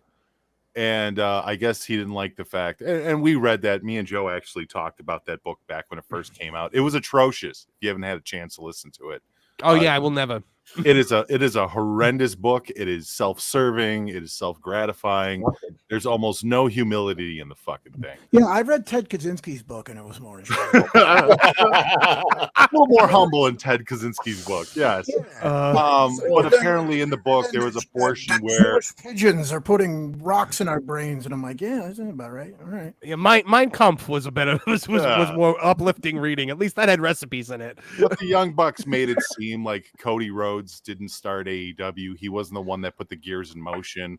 They talked about him as an afterthought, whereas they put themselves over as being the reason why AEW is in existence today. And I guess that rubbed Cody the wrong way. So that shocks it's me. One of them, right? I can't. That's so out of character for them. Right.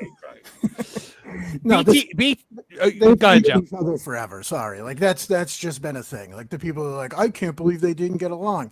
From the day one of this company, you know, actually starting to jump off. You can talk to Mish. I was saying there has been talks about how these guys basically sit on the other end of the locker room.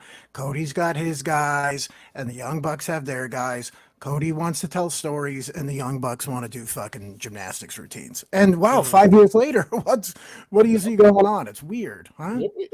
I had friends who worked back there backstage, and they talked about it all the time. All the EVPs were on different sides of the world. Cody had his own actual production team sent him by DDP's folks, and they handled all things Cody. No one ever spoke. The Bucks had their guys. Omega had his guys, and Omega and the Bucks were the only ones who would ever intermingle. It was uncomfortable, and you just knew from day one this was a ticking time bomb. And you know, Cody saw the writing on the wall and got out. Mm-hmm. I think it took a good turn for him. So yeah. BT23 for $5 is shocked with finish of Owen with Brian Wynn. Have a feeling Team Elite beats Team AEW with Page over Swerve, making a 3-way at Wembley. I would say that's probably a good bet because Tony thinks that Swerve versus Hangman Page is money for some reason. And despite the fact that they've already done everything there is that two human beings could do to another human being, he seems to just want them at it again. And I mean, It's because the victim weight, the Boulding Boys think that their friend, the Butterfly Cowboy, is a draw, and they keep afflicting him upon us, and the people just do not respond to him. No one cares about this dude. Do you think Bill Watts knows who he is? Do you think Bill Watts has ever heard of Hangman I Cowboy? Bill Watts, I think if Bill Watts ever saw him, he would immediately vomit in his mouth. Well, based on the picture I saw of him the other day, he might also crap his pants. But Bill Watts wants nothing to do with Magnum soy latte. It's just I don't even like talking about. Could you imagine drinking someone's blood in a match first and foremost, but then no. being like, can we talk about this? You got more to do. Asinine trend that they keep trying to force on people. Hold on, Kev. Joe was like in the it's funny to me. It's like this guy drinks this other guy's blood, and they're like, I think there's another match here. What else is there left? You've done everything other than this completely going the other way, and they just start making out. What the fuck else is there left for them to do? Well, it's funny you mentioned that. Is that Mariah May just ingested Tony Storm's blood, and I believe that's what Kev was talking about, right? Yeah, Kev, that was what you would discuss. That was what you were talking about. I don't know why this is a thing now. It's disgusting. Well, and I popped because it got Crowbar to respond, and then of course all the freakazoids attacked him for it. Meanwhile, Crowbar is a medical professional and is very well equipped to have an opinion on this. But it's like, haven't you idiots ever just, I don't know, peruse the biology book and understand why humans don't consume blood? It's unnecessary. I don't know what this is supposed to do for the story. It's a badass. I love you explaining it, like being like, It turns out drinking blood of another person, not the move. So, but maybe now that is where they're going to go with Paige and Swerve. Maybe they're going to start kissing because before. What if Hangman Page freezes his urine and makes Swerve like a popsicle? Yeah. Like a piss popsicle. A pissicle. He's gonna stab him with like a Die Hard 2. He starts putting it in his mouth. He's like, just in and out with a pissicle, and he's like, "Yeah, I'm moving on to the fluids. I got a bag of scabs. What's next? Like toenails, bag of toenails." We'll have like a Vince McMahon match, but it means something completely different than what people expect it to mean. I think that's exactly what everybody would expect it to be. Swerve Strickland. He's gonna shit. He's gonna poop. He's gonna poop. God damn it, Swerve Strickland, pull down them shorts. Goddamn sheets and lay a Toblerone right on that cowboy's titties. Wow! I never knew Booker T was gay.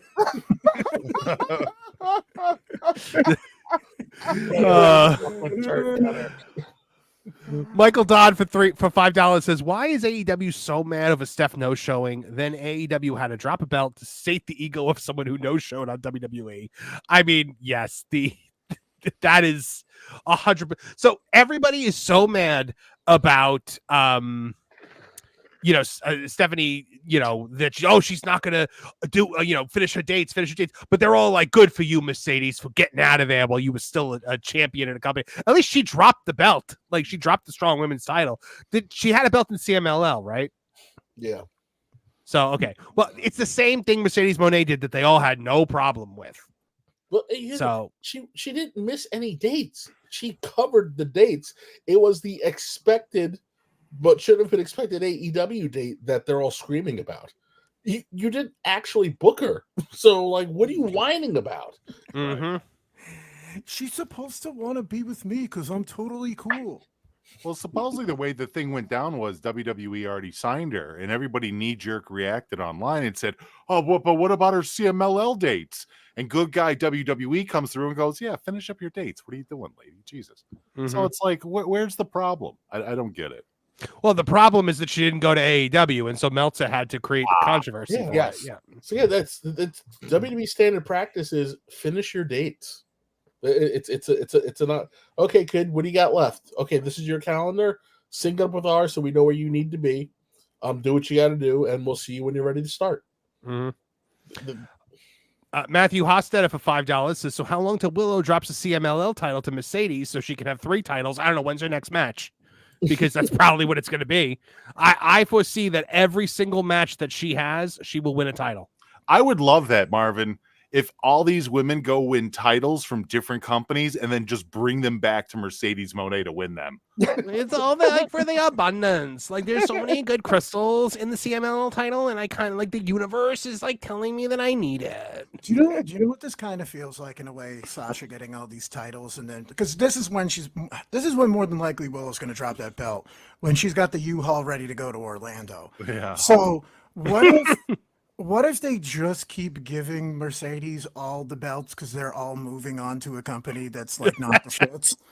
Like that's like she's like a human coat hanger. And they Yeah, just put the belts here. on her as they walk out the door. It's great. You know, like the big giant like receptacles outside of places where you can donate to Goodwill and shit. They just throw the belt. Just dump in a bag of like, oh, I'm not gonna wear this jacket again. You throw it in there. She's like, Here's my dirty old sneakers, some used underwear. Oh yeah, and my CMLL title. There you go, Mercedes. Willow just keeps going around to different companies trying to win belts in hopes that she can lose it to Mercedes so she can go to WWE afterward. That's how you do it. You have to just win a belt and then drop it to Mercedes, and then they'll be like, "Come on, come on." Stars. God, could you imagine? Like this woman has had conversations with Charlotte. What would those? What must those have been like? Probably Because, you know, better than Rocks. Probably man. better than Rocks. Yes. Oh, Andre Adams for $20. Thank you so much, man. Wow, that's a lot of pie. Just a little PO. I'm not PO'd. I'm happy here. The ghost of Roddy Piper is PO'd, but I am not. He says it's funny how the AEW and its circle are pointing towards how she left, yet no mention of how Toni Storm and Mercedes Moné both walked out under contract. I didn't know Toni Storm walked out under contract. Yeah, she did. Yeah, she left. She was just like, I don't like this show no more, and she just left. She got on a plane and left the country. Yeah, Is she actually British, or is that just like a thing that she like puts I thought on? she was Australian. Is she? Whatever. I thought she sucked.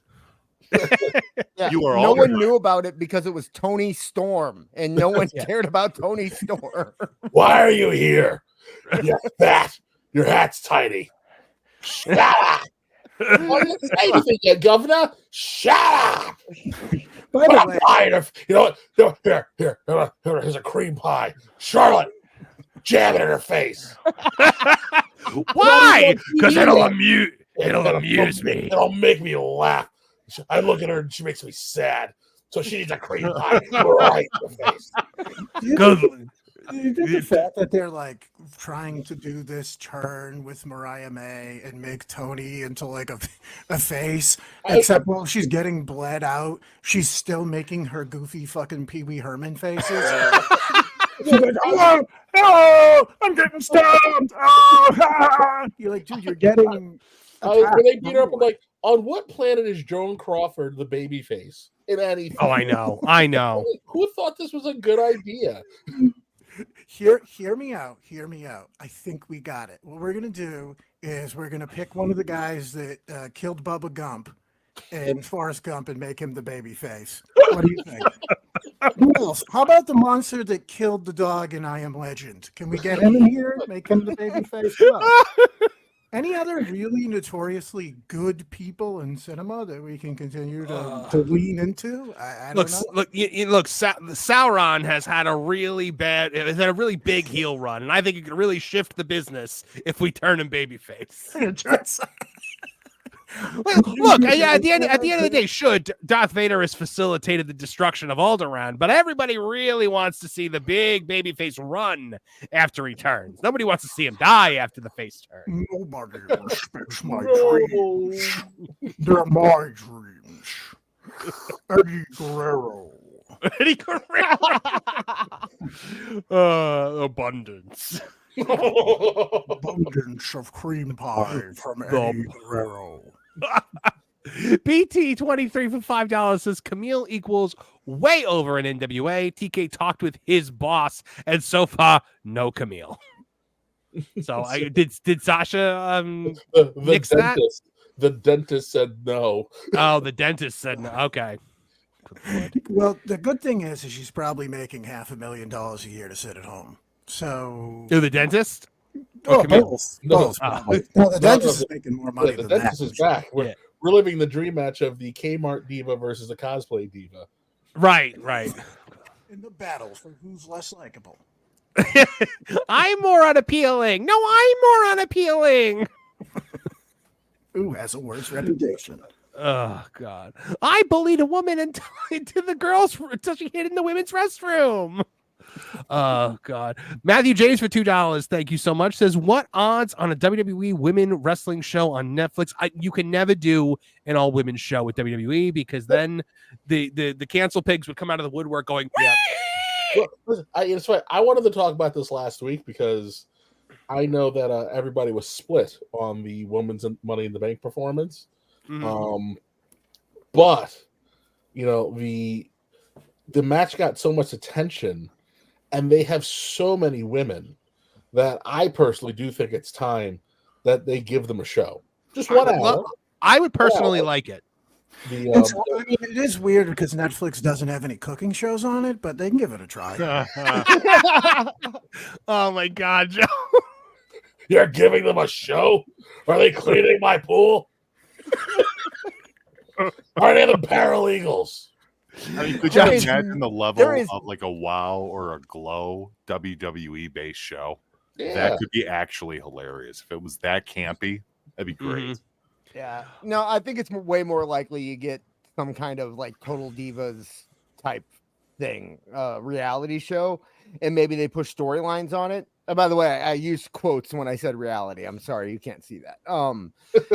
I think that's far more likely, but like Marv said, I can't see WWE doing it unless they make it. I don't know. Maybe if they make it a whole brand, maybe, but well, that's what I'm saying. It'd be its own brand because listen, the biggest problem that the women's division has right now is that they have so many of them, and they're only really on TV to feud for belts. And so the girls don't have the ability to grow their personalities as characters. So unless you are naturally charismatic, you're not really seeing any real development. So if these kids are going to grow into their own once they leave NXT, because HBK does a phenomenal job developing the women, but it's when you get to the main roster, you are stuck in the abyss. And listen, but how long before Charlotte comes back and goes, all the oxygen in the room is mine again? Yeah, I guess my question would be: is that do they take all the women off the other shows? No. You leave everybody where they are, and then you put all the ones who are kind of floating around, and just give them storylines, because it is silly that we are in a day and age where the women can't have like just an interpersonal beef that needs to be settled on on TV. Okay. Agreed. So Agreed. yeah, I was thinking about this the other day that I was like, when's the last time I saw like a high profile women's match that wasn't for like a title or number one contendership or the Money in the Bank or something like that? I couldn't even think of it. Well, Martin Salt just had that match with Jungle Boy, so that's true. That's right. That was for a title. That was for a title. Very pretty. It was indeed for a title. That's right. Oh my goodness. John J8999 for $2. Thank you very much. Is all I want is Takeshita / Buddy Matthews in NXT. I mean, look, I would love Buddy Matthews to come back. And Takeshita, sure. Is he the one that had his brain removed, or is that no? He's the good one. Okay. Yeah, he's really good, and it's a shame that they've completely buried him because he is one of the most consistent performers on their roster. Honestly, what are the odds that Tony Khan thinks that he's booking him every week because he thinks that Takeshita, Shibata, and Okada are the same person? 300%. 300%. Mish is the Asian in the room. What do you have to say? Yeah, I don't even know, man. Tony Khan books so randomly. I don't even know what his game plan is. I will say that it's very surprising watching what he does with guys like Takeshita, only because you never expect it. Like, there's just no sense, no rhyme, nor reason. Yeah, and I mean, I understand Tony Khan's problem because I thought I was talking to the Great Muta for the past 15 years. So. Right, of course. Wait, what? You know, they always tell me, if you weren't 6'6", you'd look like the rest of us. And I'm like, geez, guys, That's not a compliment. Oh my goodness. All right. So George Captain for $10. Thank you very, very much. Says, why do people assume that when a WWE talent goes to AEW for 1 to 5 years, that they're just going to be welcomed back with open arms? WWE is doing just great without them, and I think this is a fantastic point. Because at the end of the day, when you go to AEW and AEW feels like we've heard Bruce Pritchard talk enough at this point to understand the way the thought process goes. When Conrad Thompson was like, well, why didn't you just have DDP Diamond cutting people? He was like, well, if that would have worked, then WCW wouldn't have went out of business. That's the mentality. Is that, look, we've seen now that Edge and Sasha Banks don't draw money. We've seen they're not draws. They're not actual needle movers. We saw CM Punk was for a little while at least. So they expose themselves by going over there. Triple H does not need a single one of them back. That's the thing. No, because at this point, I think WWE is the draw. I think that there's some guys, Cody, The Rock, CM Punk, who are legitimately draws for their name. But for the most part, people are gonna sell at WrestleMania because it's WrestleMania. Right. We talk about this all the time. When you see, especially, I'll just say it. When you see a Northeast Wrestling, they'll have Booker T, they'll have Lawler, they'll have whatever newly released guy, who's from the WWE available. They'll put them on the show. They'll smash for a $30 ticket, and then there's 20 people in the audience. And it's because, yes, you are a big star when you have the power of the machine with you, but the brand is who is the actual draw. There are very few guys who can probably go out there and make money off of their own name. Hogan, Flair's hoard himself at the point that it's kind of laughable, but Hogan, Austin, Rock, Cena, Cody is on his way there because Cody does phenomenal numbers in just as a wrestler in the sports market. Cody has breached walls that no one else has yet.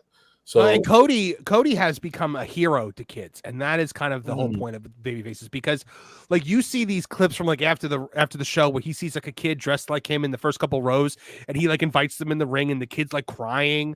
Like that's like those are heartwarming moments, and I'm like, wow, like they are really making Cody into look. Cody is everything that Vince wished Lex Luger was. That's really what it is. Yeah. Well, what's the fan fest that they're doing in New York City? The Fanatics one, I think it's called. Right. Yeah, the one at the Javits. So let's think. I have no idea how big that venue is or whatever. It's big. It's like the San Diego Convention Center size. Oh, it holds New York Comic Con, which is basically the same as same size, if not bigger than San Diego Comic Con now in terms of attendance. Well, nonetheless, look at how much of their talent is going to this thing. Right. It's not one or two people. It's everybody and their grandma's going to this thing, because they know that if this is based off of strictly the drawing of one or two people, that's just not possible. They're like CM Punk, Cody Rhodes, Rhea Ripley, Batman, Santa Claus, Jesus Christ of Nazareth. Like everybody's going to this because they know that wrestling can draw, but it has to be a lot. It can't just be one or two guys. When wrestling was hot in the late 90s into the early 2000s, you could run an indie show and anything that had a ring and tights and some guy getting hit with a trash can would draw 700 people.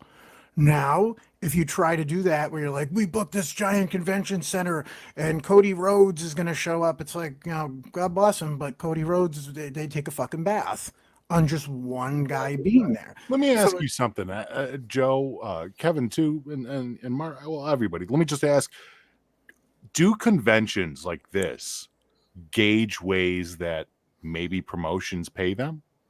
Like, not necessarily like the small, tiny little conventions that are just strictly wrestling based, but like these major conventions where you're expecting 1 million people plus to run through a day, if not more than that.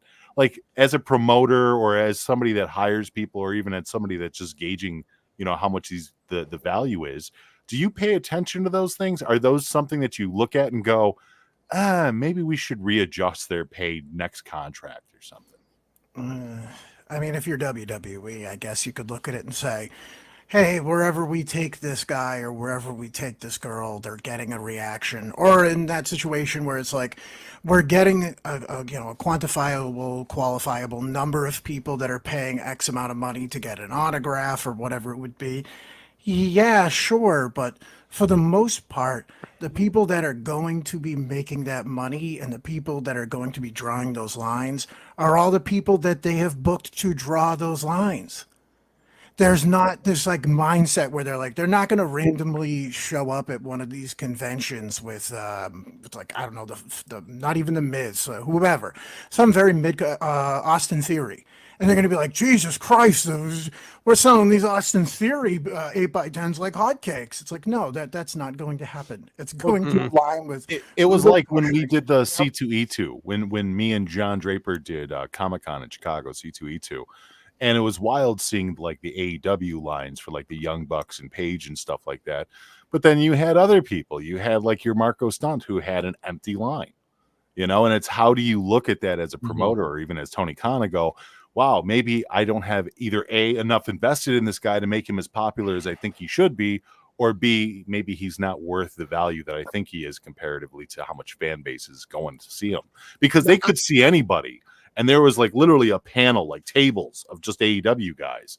I mean, we even did our show right next to Jim Cornette, and Jim Cornette's room was falling. Like people were falling out of the fucking room to get in there, So it's like you can see the difference between the value of somebody as a draw, like a Jim Cornette versus a Marco Stunt.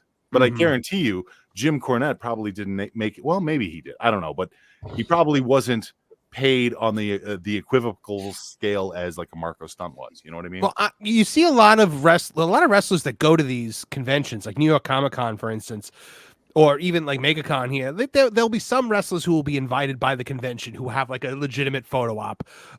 Mercedes Moné, I believe, was at the last MegaCon, but I remember at New York Comic Con, most of the wrestlers you see, whether it's Flair, Lawler, Kevin Nash, Sergeant Slaughter, they're usually brought in by individual booths. So they're not being brought in by the convention to draw people to the convention. They're being brought in by the booth itself to draw people to the booth. Now, I remember one year I was at New York Comic Con, all the way on like the far wall. There was this one wrestling guy who's always set up there, and he had Kevin Nash, and the place was packed. And then Kevin Nash left, and I believe the next one showing up was Joey Janela. And it was like he was a shark, and like the fish all scattered away. Wow. It was just completely empty after that. So yeah, I mean, absolutely. There is definitely the big. Go ahead. I'll give you another, for instance. Over here they do something called the Big Event, and they had a bunch of people from AEW, NWA, and I think there was some kind of beef, and the guy who usually handles the bookings for the event decided to do his own thing, and he brought Rhea Ripley in, and Rhea was, I think, only a few blocks away, and she sold the building out. Lines wrapped around everywhere for hours, and the Big Event was essentially virtually empty. A lot of times these they'll bring people in, and they may have a guaranteed rate to get them in. Like Kevin Nash is $10K straight up. If you want to bring in the Dudleys, they're a package deal. They don't budge off of their number, even if you do them separately. Like, so some guys just have a very set rate, but those guys are going to draw. Like Kevin Nash will pack your building for 8.5 hours, and you'll still have people trying to get to him when he's ready to leave. Same thing with certain ECW guys. But then you'll get someone who you think should be a draw, and you might be a little surprised. Sometimes you just don't know until you do it. But once you kind of get them out there and you see how they perform, like, listen, I hate to say it, like I had the when I did the American Dream show. When we were trying to figure out who to bring in for it, I had a chance to bring in Emma, and I thought about it because she was just off of TV. But when I spoke to certain people, like, don't do it. You're just going to take a bath on it. And I'm like, oh, well, it's just some people just don't do well. So wow. It's okay, it's interesting. It's interesting how it works. Raka for $9.99. Thank you so much. Has loved the show, guys. We love you, Raka. Thank you for stopping in. Thank you for sending the super chat. It helps so much, guys, with the upkeep of the channel and my ability to continue to do this when you guys send in super chats. So thank you. John JID 999 for $2 says, just started listening to Wrestling Soup, loving it. There you go, guys. Oh. John's a good dude. He's Thank you, I feel he's very young, and I have radicalized him in the world of entertainment, much the way Kevin Apollo radicalized me long ago. I was going to say, don't put him on top of any buildings in Pennsylvania if you're radicalizing him. Yeah, all right. That's as close as we're going to get to that. AEW Neckbeards, our producer, for $5 Canadian. Do they make a coin for that at this? Yeah, I know that. We love it. We love you, producer Neckbeard. He says, I'm seriously mocking out that Mission Joey from Wrestling Super here. Soup is my favorite podcast. Thank you for this wonderful surprise. And this was a surprise. Like, yeah, this was, off the cuff just before we went on. I was like, hey, like, you want to pop in if you can. And this has been one of my favorite shows of all time. I did ask a rock, and it told me that I needed to come on tonight. So I'm very grateful to that crystal. Alejandro Melendez for $5 because I'm a bad bitch. You're not going to tell me what to do. Monet was going to hypnotize Vaquer with her crystals, and Stephanie sensed a faster plot from a mile away. Oh no, I'm being hypnotized by crystals. Do you think that there's some part of fucking Monet that is thinking to herself, yeah, I totally hooked that girl up? Oh yeah. Yeah. Like, 100%. Just another star made by Mercedes Monet. We're up to one. Nobody ever knew what Hot 97 was until Mercedes Monet's Crystal Talk was on there. But like, didn't Hot 97 used to like interview like rappers? Yeah. Oh yeah. Oh, everybody. Like hardcore rappers, and now they have like this lady talking about crystals. Come on. 50 Cent was on there 20 years ago threatening to kill Ja Rule, and now it's Sasha Banks talking about fucking. Well, that's the connection, though. They really have her on there not because she's with AEW, but because she's Snoop's cousin or whatever. Yeah, that's it. Yeah, she's Blackish and she's Snoop's cousin. That's why she's on there. Right. But so, by the way, guys, we have a couple more super chats to get through, and then we're going right to Dr. D. Dave Schultz. So don't go anywhere.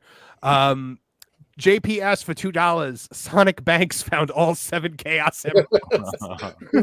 I just need to find the Master Emerald, but every time I go there, this like red guy punches me in the face. That's me, Dr. Botnick. Oh my god! You should picture Vince with the big mustache, like trying to steal the Chaos Emerald with the black Vincenzo mustache.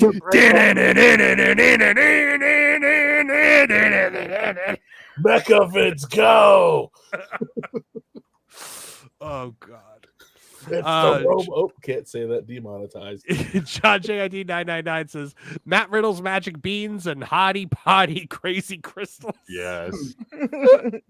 HD for $2 says quartz are in electronics. She got one bit right. Okay, all right. We'll follow her on that. But it's insane to say that the crystals are what make your phone work. I learned that on airplanes. How about that one? The phone is fine, whatever. But airplanes need rocks to like what? Take off? What you didn't know is that the Wright brothers found crystals, and it was really it was essential to their ability to capture flight. Remember when we mentioned Forrest Gump earlier? They threw rocks at him, and he started running. That's right. Coincidence? I think special running rocks. Yeah. He was sitting there and he's like, I can't walk. And then these guys, they called him the not nice R word. And then he started running. Then he became like a football guy. Unknown Sample for $5 says Pyrite is a favorite because she fooled Tony Khan that she's worth the gold he paid for her. Oh, bravo. Very good. Yep, very good, Unknown Sample. That's a quality super chat right there. I appreciate that one. Uncultured Barbarian for $5. I want to see a remake of The Terminator with Dr. D as the Terminator and Tony Khan as Kyle Reese. Newsflash, Skynet wins. I'll be back. Hey, he's made out of living tissue, and he won't stop until you're dead. Hasta la vista, baby. But that means at some point Tony Khan's gonna have to reproduce. Tony Khan is the father of John Con. John Connor. Oh. I came here looking for Sarah Connor. Tony Khan. I mean, look, if you're sending someone back to kill a woman, it's got to be Dr. D. Dave Schultz as the Terminator, right? Yeah. Or Jimmy Snuka. Well, whatever. Take a pick. Well, that went a little too far. Yeah. As far as I know, Dr. D. Dave Schultz has never actually murdered anybody. Well, as far as I know. By the way, we are actively trying to get him on the show. The guy who filleted the Renegade earlier today cannot say the Jimmy Snuka joke was too far. That's true. That's true. Oh man, Colin Taylor for $20. Thank you so much. I just watched Raw highlights on YouTube, and the auto-generated subtitles called Drew McIntyre "Dramatic Tire." I think that should be his new name. I'm a fucking tire. I love captions. They call me Dramatic Tire. I love captions, YouTube captions especially. I was watching the debut of Caden Carter and whatever Chance Lady Rockers. I was watching them on Raw on YouTube TV, and the subtitle said they're the longest, and then instead of raining, it said another R word that would get us demonetized. Oh wow! Oh my! I like. Oh dear! Give them a bonus. When did they film those matches? But the longest R word you said? Yes. Oh, I thought we weren't talking about Matt Riddle anymore. Back on Matt Riddle. I'm a dramatic tire. I'm telling you. CM Punk, this dramatic tire is gonna run over you, pally boy. I'll tell you, I'm rubber made and Scottish. I'm Scottish made rubber man. When the rubber hits the road, nobody can stop me. I didn't have any Dave Meltzer stars, but I got some Michelin stars for you, boyo. Dave Meltzer doesn't rate me very highly because I'm not Japanese. Hey, no one leave for NXT. We're starting Dr. D now. Don't leave. Yes, we are. Don't leave for NXT. DVR it. All right. So it is time to get into our Wayback Machine and do this week's Dave Schultz promo of the week. And you once again have chosen this one. I have not watched it. I have been told I might have to stop it halfway through because it's that level of bad.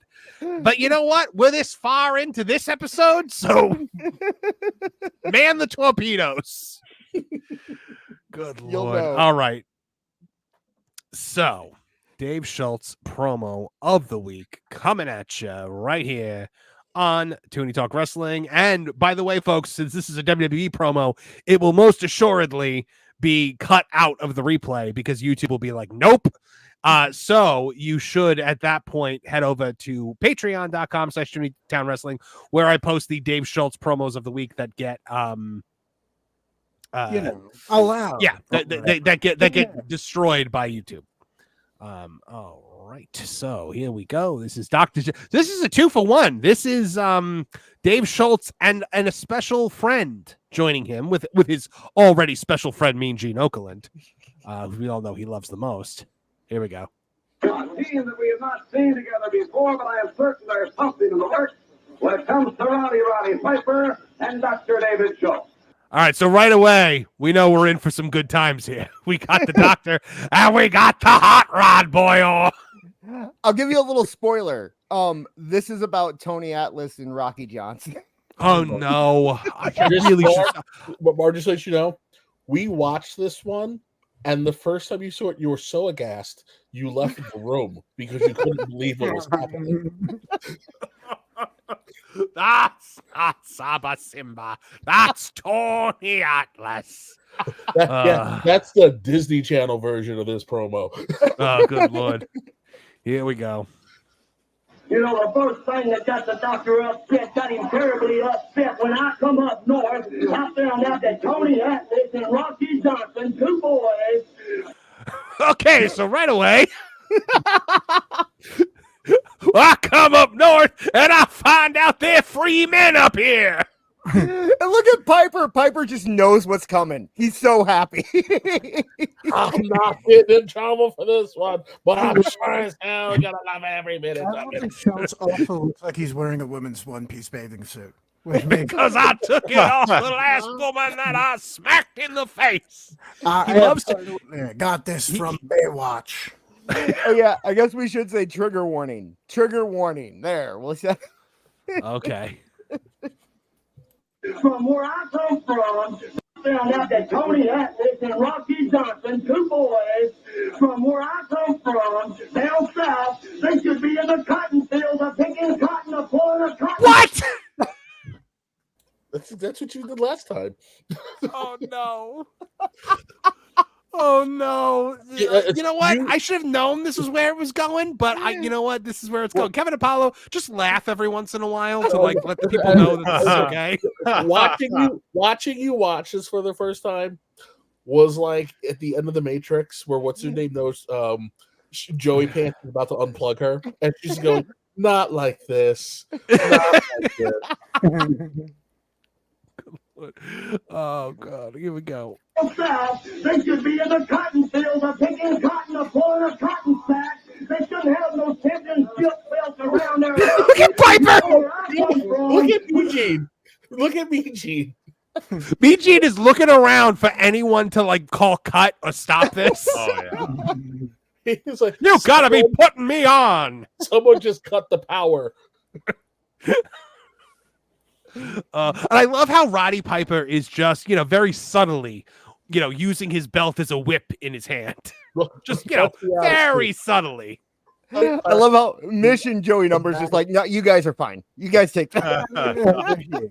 Yeah, I mean, we're gonna get into the meat here. I mean, what he's here we go. Yes. It's Boys like that, we tied them up and we whooped them like dogs. Oh, God. We whooped them, and when we got through whooping them, they knew right from wrong. Now, you do. Oh my God. Was Roddy Piper uncomfortable there? That smile was not a normal Piper smile. He looked. that was the there it is. That was a moment of clarity in the Coke phase. What the hell are we talking about? This Piper to me looks like the little kid who knows that his brother's going to do something really bad, and he knows he's not doing it, so he's not going to get in trouble for it. Upon reviewing this in me head, I'm starting to think this promo might be a little racist. He's just watching this like Southerners say the darndest things. That's what it is. Oh, what did they do in the fields? You two boys, you come on out here and bring them two belts. And whenever we tie you up there and we take them belts away from you, we're going to whoop you like two dogs. Because my mama told me a long time ago, baby, said, David, don't you ever trust nobody with lips over 2 inches thick. Whoa! Wow. Look at Piper! Oh, no. Oh my God, we might have to retire the segment after this week. Holy hell! That's where I thought you might cut it off. That's where I thought you might. David Schultz is Southern. I said, guys, it is the very early 80s. This is a man who is as Southern as it can get. This is you just strap in and you go for the ride and go, look, it was a different time. Yeah, I don't know if you guys know this, but he was basically AOC in this time. And this was the most progressive Southern guy you've heard from 1982. I have no doubt that his mother actually did impart that wisdom on him. Mama Schultz. Darker than mine, and I've always took her aside, and that's all I've got to say about it. I'm still terribly upset. The problem is, they're going out there, Tony Atlas to say, I don't want to look wrong, I don't want to look wrong, oh, you look wonderful, you look wonderful, I don't want to. While they're doing all that, they're going to find. What the cocaine's a hell of a drug, folks. Yeah, Piper is not feeling guilt over this promo from him at all. No, this is pre WrestleMania 1 heel Roddy Piper. I mean, he is feeling no pain right now. At least he's not doing that damn thing he does in between. Wheezing. That. Find the Jays and the Yankees while they're sitting out there laughing and joking, brother. We're going to be in there smoking and a poking. We're looking at the world. Smoking and a token. Smoking and a token. He is literally like grabbing Schultz by the head to pull him out of there at this point. Be like, yeah, you know, and then we're gonna baka, and we're gonna be laughing and joking and even and smoking. Yeah, come on, Hogan. Schultz is like, I have so much more wisdom to impart on these people. I have Come on. crime statistics to tell you about. We have socio-economic theory to discuss right now. I gotta talk about property value. And let me tell you about the rap music.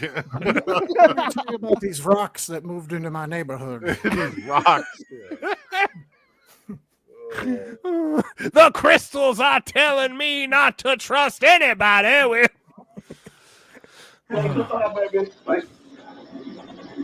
Oh my God, look at Mean Gene. He's like, wait, what? Hogan was just standing there watching this? Clapping the entire time. Yeah. Tell it like it is, brother. You tell it like it is. He's mouthing the words to Schultz. Yeah. One day, And Schultz, I'm going to Schultz open a restaurant, brother, and we're going to stop this problem before it hits the door. Oh, that was one of our first episodes. A second episode, I think, was when we did the Hogan's Beach Club. The dress code. Oh my God. Hogan, the last superstar a week from tonight challenging you. That was the end of Dr. Hold on Lee. one second, Gene. I got a lot I gotta add to this. Let me tell you something about my daughter's boyfriend, brother. Let me tell you about Jamie Foxx. Let me tell you about a man named Zeus, brother.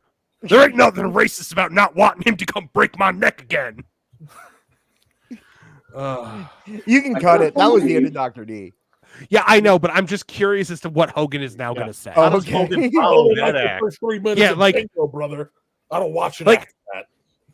Look, you see the wheels turning in Hogan's head here. Like, so that means like while the two of them were going off like insane maniacs. Oh, the maniac loves you, boys. The Hogan was just standing there watching them. Everybody is just standing there watching them. But first of all, I just love Mean Gene's face as they walk off because he clearly has this face like, okay, like clearly we're gonna stop and do another take on this one, right? And then and like Vince behind the camera just gives him the keep going. Yeah. Look here, he's like, all right, so take 2, right, guys? You've got to be putting me on. Hulk Hogan, the last superstar a week from tonight challenging you. I cannot believe some of the things said on this television. From that superstar, he is the #1 contender. Oh, Mean Gene still can't. He's still selling the last promo. I miss me. Things said on this television program. Well, you know, some Mean Gene, from that superstar, he is the #1 contender, and he has defeated many opponents around the WWE. Let me tell you something that my mama said to me a long time ago. She said, Hulk, I don't want you trusting nobody with... Oh, hold on. You've got to be putting me on, Hulkster. This is like if you were in line at a hotel and the person in front of you was flipping out and like screaming and saying racist shit, and then you get up there and you're like, can I get some more towels? Yeah. Can I get some ranch for my nuggies? I just need I need another room key. I lost it. Oh, I'm sorry. I'm sorry to witness that hate crime that just happened to you, but This is why you guys control all the banks. And storms off. I just need the know where the ice machine is. yeah. Shampoos. I love those little shampoos. Oh God. To get yourself to the top of the ladder. But the thing is, I am the king. Gene is clearly still replaying this in his head. Like he's not hearing a word that Hogan is saying right now. Hogan is such a pro. Hogan is such a pro back then. Well, no, he's fired. He got fired up by that. He's like, "They're right, brother." Because I don't stand alone. I have the whole city of Philadelphia, the whole United States standing behind me. And the thing is, if the mad superstar wants to become victorious, he better be more ready for more than just a wrestling match. Because to take this belt, the belt of the people own. I know. The belt of the all of the poop, brother. I don't agree with David Schultz, brother. I'm from the most progressive place in the world, Bradenton, Florida. Yeah, I was gonna say Florida. When you think about this, Hulk Hogan, don't go away. Wait, what the hell just happened? The people. I know when you think about this, Hulk Hogan, He's just walking off. Don't go away, Hulk Hogan. Hulk Hogan. Clearly, we're not cutting for anything today, Hulkster. You better come back. We're live, pal. Vince must be outside dealing with the commission, and everybo's doing exactly what they want to do before he gets back inside. How do the promos go? We'll find out in a couple of weeks, won't we? Vince gets back in. How did it go? Oh, just fine, Vince. No problem. I need to watch Barely Hogan, an inconvenience. Sorry. How did you tell me to stop here? How did you not tell me to keep going? I stopped there. So. Oh my god, this is like finding gold. The people. I know when you think about this, Hulk I'm Hogan, done, brother. Don't go away, Hulk Hogan. The man superstar put a great deal of pressure on promoters here in Philadelphia to get this title shot. Get your ass back out there. This is our last tape. It's not going to be just a wrestling match. To take the stuff from me and my people, he's going to have to fight to the nail. But it's till the end of time because I will never give up. That's what it was. They didn't have enough beta tape crystals. There's not nearly enough abundance right now. Marvin, thank you for showing us footage from the RNC. I didn't get to catch up on it. You could. Is that the vice president that started out there? Hey, well, after that promo, you would have shot at him too. Oh. Oh my god. John JID 999 says Soup's Andrade impression is the best bit you all do. Oh man. No, well, I mean, I have to be inspired. I have to think about. There is 0% chance we're going to be talking about Andrade. I'll tell you. About space. Andrade loves space. He floats around in space a lot.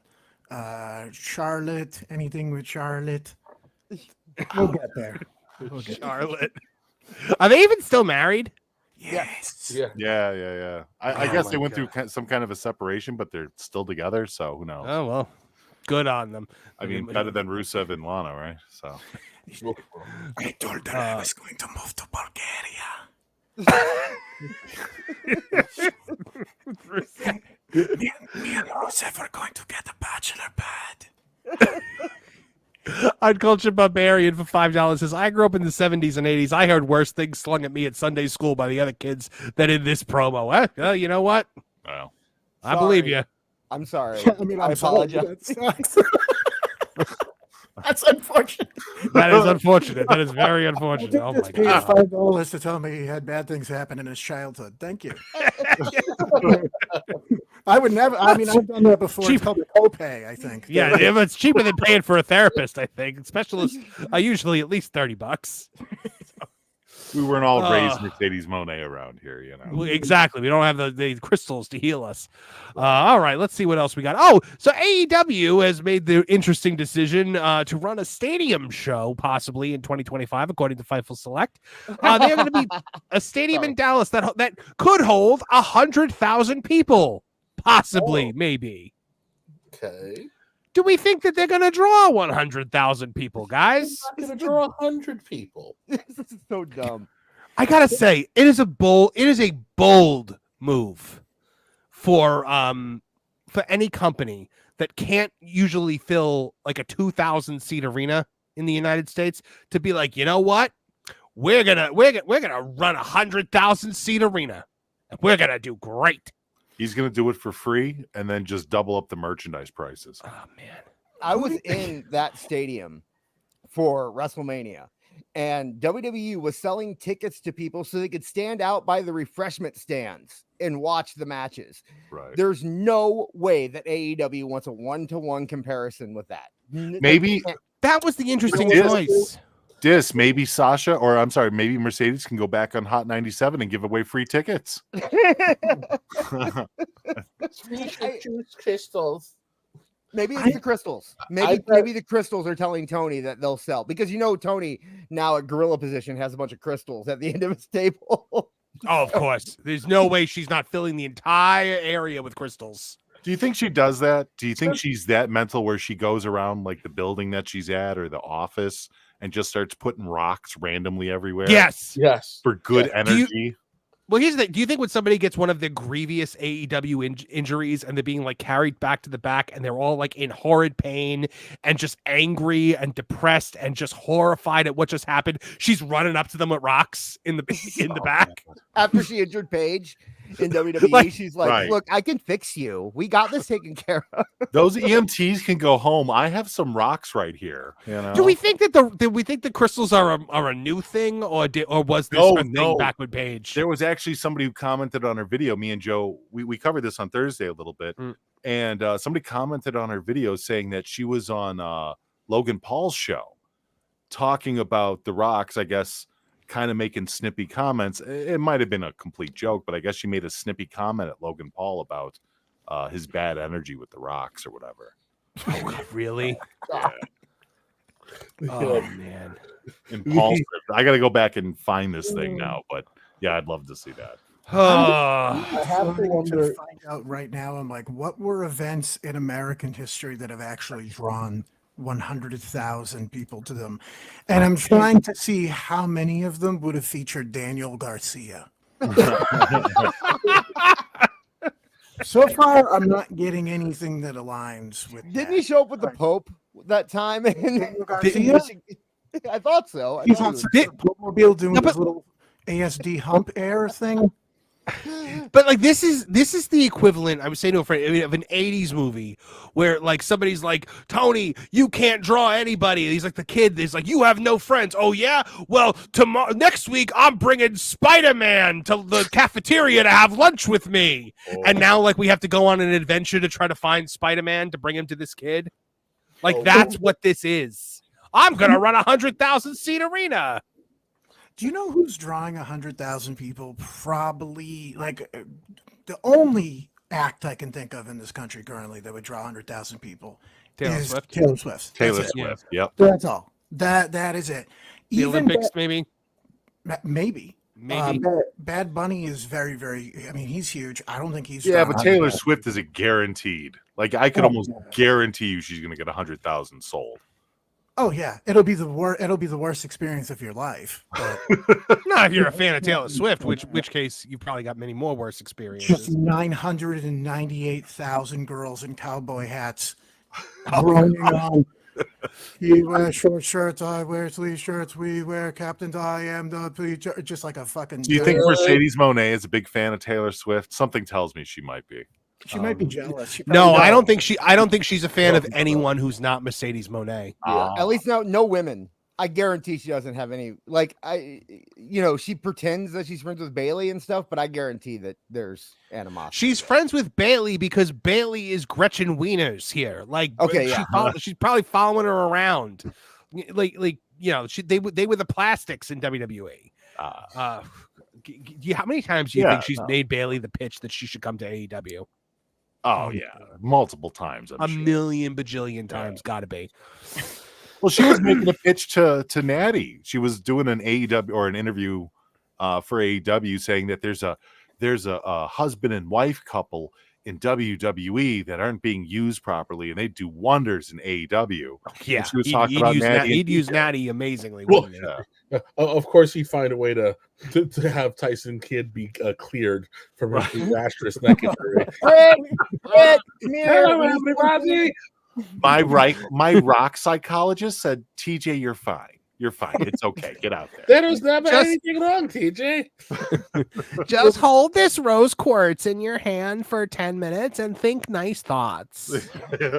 TJ's out there wrestling. He looks like one of the toys that fucking Sid demented. So like Daniel Bryan. That's what he looks. Yeah, he looks exactly like Daniel Bryan. By the way, does Daniel Bryan is his new match format tease paralysis? Is that? That's how he builds drama now. It goes well with drinking blood, Joe. It goes really well with drinking blood. Daniel Bryan is now the equivalent of watching NASCAR, because the entire time you're watching, you're just waiting for the car to flip and explode in a horrible fireball. Oh, I'm on fire. This was once upon a time one of the most respected wrestlers in the business, and now he's just a Everyone's just waiting for the day that his arms fall off in the middle of the ring. Well, Ricky Bobby. I do appreciate John Cena coming in one more time and stealing something from Bryan Danielson. After he announced his retirement, now Cena came in and did his, and no one cares about Bryan Danielson. I didn't even know Danielson announced his retirement. Is that's a thing? He said this was his last year as a full-time wrestler. Yeah. So do you think that when he goes out there and he has these matches where he's teasing that he's severely hurt, he forgets that in the match prior, a guy who was 160 pounds took 11 pile drivers in a row, and then stood up and did a back handspring? I'm sure he forgets a lot at this point. Who knows how many concussions he's racking up? That's when you have a breakfast. He just looks like a Roomba, just smashing it in the fucking corner. No idea what's going on. Standing in line at McDonald's for breakfast, and he's like, "I'll have a," and then his nose just starts to bleed. He's like, "I'll have a McElbow, please." Sir, this is a Home Depot. I was wondering why they didn't give me any. Why is Brian talking to that bird feeder? He can be president. I was going to say, should that become Daniel Bryan's next thing? As he just becomes Daniel Biden? I'm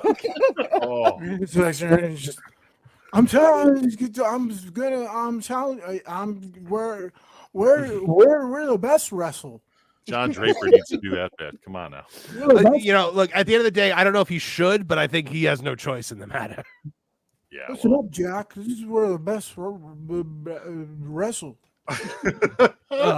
LC Killer 17 for $2 says Mercedes is now a crazy crystal lady. That is 100% true. John JID 999 for $2. Thank you so much. Says if they do this, Tony's gone full Herb Abrams. Didn't Herb Abrams do that? Like he ran in Vegas in this like huge arena and they sold like nothing. Yeah. And they were like, Herb, like no one's here. And he's like, yeah, but we got the MGM Grand or whatever, wherever they were. I think it was a residency, wasn't it? Didn't he do like multiple shows there? Oh, God. Like he's Glow. The last season of Glow. The only thing I can think of is that this is going to be one of those super forbidden door cards where he's going to bring in all these other companies to try to bolster the attendance, but take all the credit. No, here's what I think. It's not going to happen, and it's all BS, and they're just doing it to, make people talk.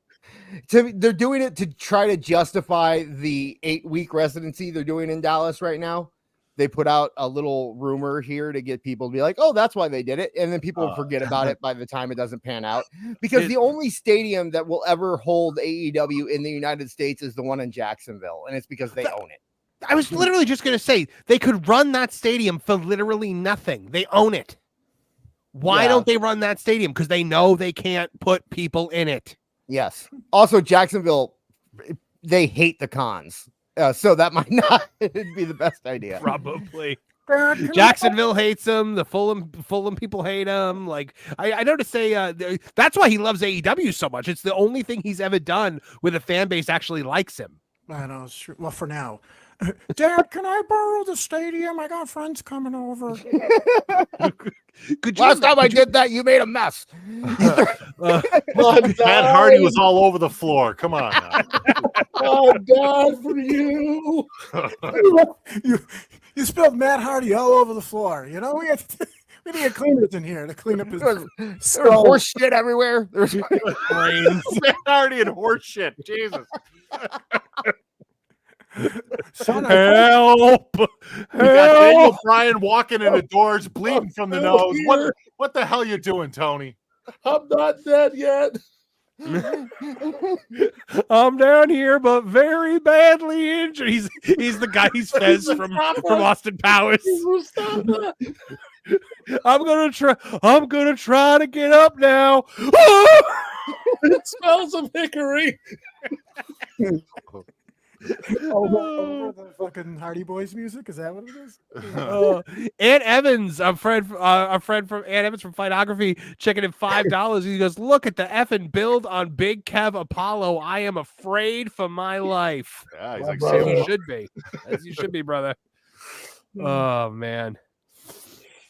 Man, oh man. Okay, so we all agree that this would be the single worst mistake of Tony Khan's life to try to run. I mean, look, as far as I can tell, like they're really not making a big stink about like Wembley tickets and how much they are not selling, like how much they're moving. So I can only assume that they are not moving at all. Oh, they're I think the last report was around 45,000 or something like that. Good lord. So that's like half of their fake number that they put out last year. They can't even draw half their fake number.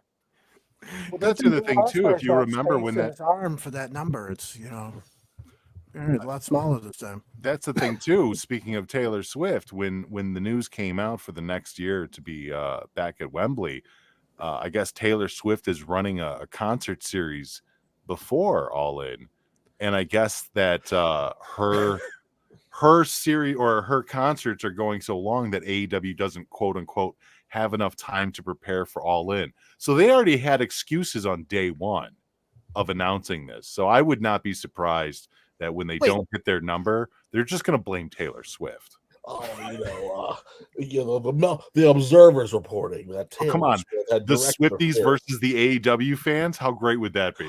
I mean, come on. At the end, but remember when Dave Meltzer was like weirdly all about Taylor Swift for like a week when he was saying that The Rock isn't the biggest celebrity in the world, Taylor Swift is, and he was going on these diatribes. Now he has to turn against Taylor Swift. He's gonna put his backwards hat on and be like, "Listen, kids."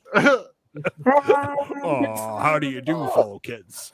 Hello, fellow youngsters. I really like the Tortured Poets Department. That sounds like the name of a show at the Tokyo Dome.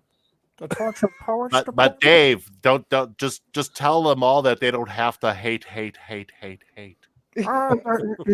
I told them to shake it off. I told them to chop it off. I told them 1, 2, 3, let's go, bitch. Oh my gosh, can we do the Dave Meltzer thing now? Oh yeah, you know what? That'll probably be our last our last news item here. Is Dave Meltzer said one of the stupidest things he's ever said, which is which is really a lot. I'll be the judge of that. About the fact that NXT has an unfair advantage over AEW. Oh, yeah. Ryan Reynolds has an unfair advantage over me. He's really good looking and talented. It's unfair. Oh god. Here we go.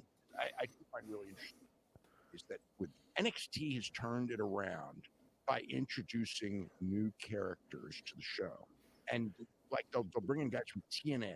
Can you imagine if AEW was bringing in these guys like Zach Wentz? The people are getting. They just spent WWE was hold on. Pile of shit. Stickly. It's not like this dumb show. I do find it really interesting. Dedicate 6 months a year to an interbrand pay-per-view. No, he says this right after Forbidden Door. It gets worse.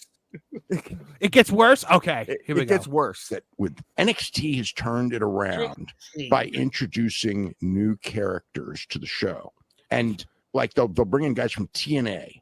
Can you imagine if AEW was bringing in these guys like Zach Wentz? The people are getting mad enough about, we don't want any ROH guys on and this and that. If they were bringing in Zach Wentz and Joe Hendry, God, I like Joe Hendry and everything. Oh my but God. Jordan Grace and all this. In AEW, those fans would just be crapping on it so bad. We don't want to see these guys. Yeah.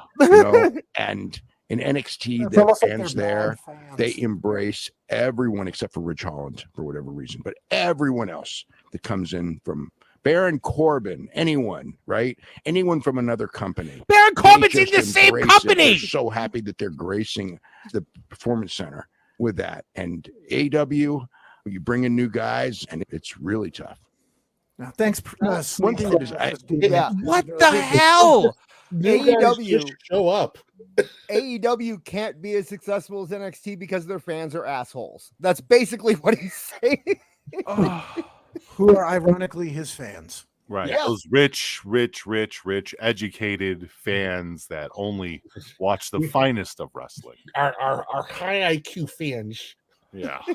How the hell do you say that with a straight face? They just spent 3 months bringing in CMLL and NJPW guys that no one knew. Right.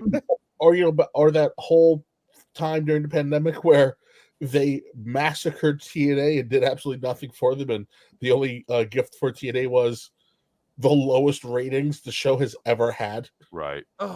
Or how about the fact that they could have Joe Hendry right now because he was signed to Ring of Honor, and Tony could have very easily gotten his contract when he bought Ring of Honor and didn't.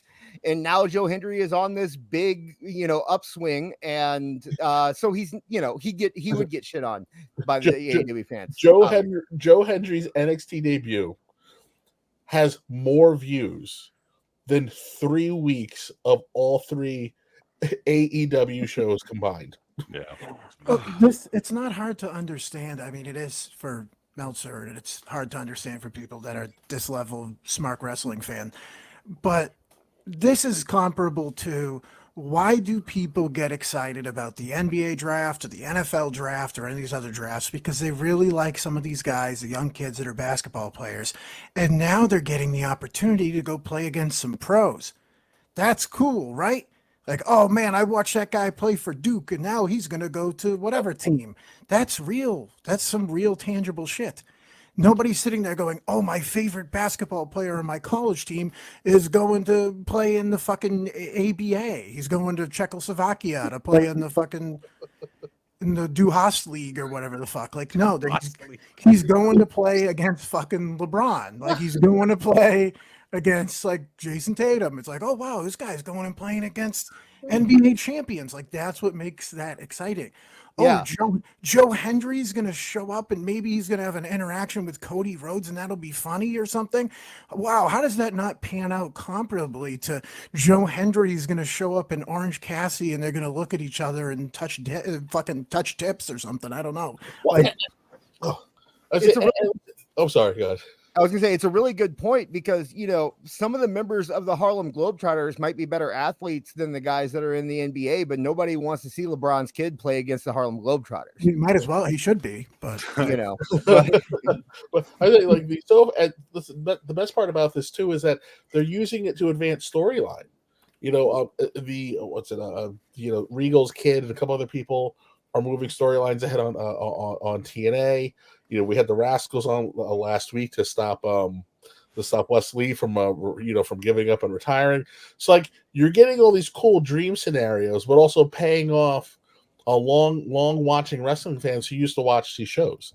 So it's like you did not get that during the initial all hail Kenny Omega the Boatmaker crossovers. What did we get out of it? Don Callis just jumped ship. Right. Mm-hmm. Yeah. We got Tony Khan cutting a bunch of weird heel promos on TNA TV about how much they suck, and no one being allowed to send a single zinger back, as Ant Evans confirmed to us on an episode recently where like he was like, hey, we need to answer what he's saying. Like, how about we make this joke about Fulham? And Scott D'Amore was like, we literally cannot say a single bad word about Tony Khan on this show. Good. That's so reciprocal. How reciprocal? All right, dude, let's make a trade. I'm gonna come to your house, eat all your food, leave shit streaks in your toilet, set it on fire, and I don't know, steal at least 3 things. All right. What do you want to do? That's it. No. You want to come here? No, you can't do that either. No. I'm not budging on shit streaks on the toilet. Two things. You know what I mean? Why don't people want to work with, dude? Why don't people like this trade? I'm trying to make a good trade with you guys. Here. And then so they bring in Kenny Omega, right? Kenny Omega wins their world title, decimates their roster. Then he drops it on an AEW show on Rampage to Christian, an AEW wrestler. Yeah, how about you send in a 40-year-old closeted guy with ramen noodle hair to beat your entire roster? And then what happens is then and then what we can do after that is take your belt and maybe I'll put it in that shit street toilet afterwards.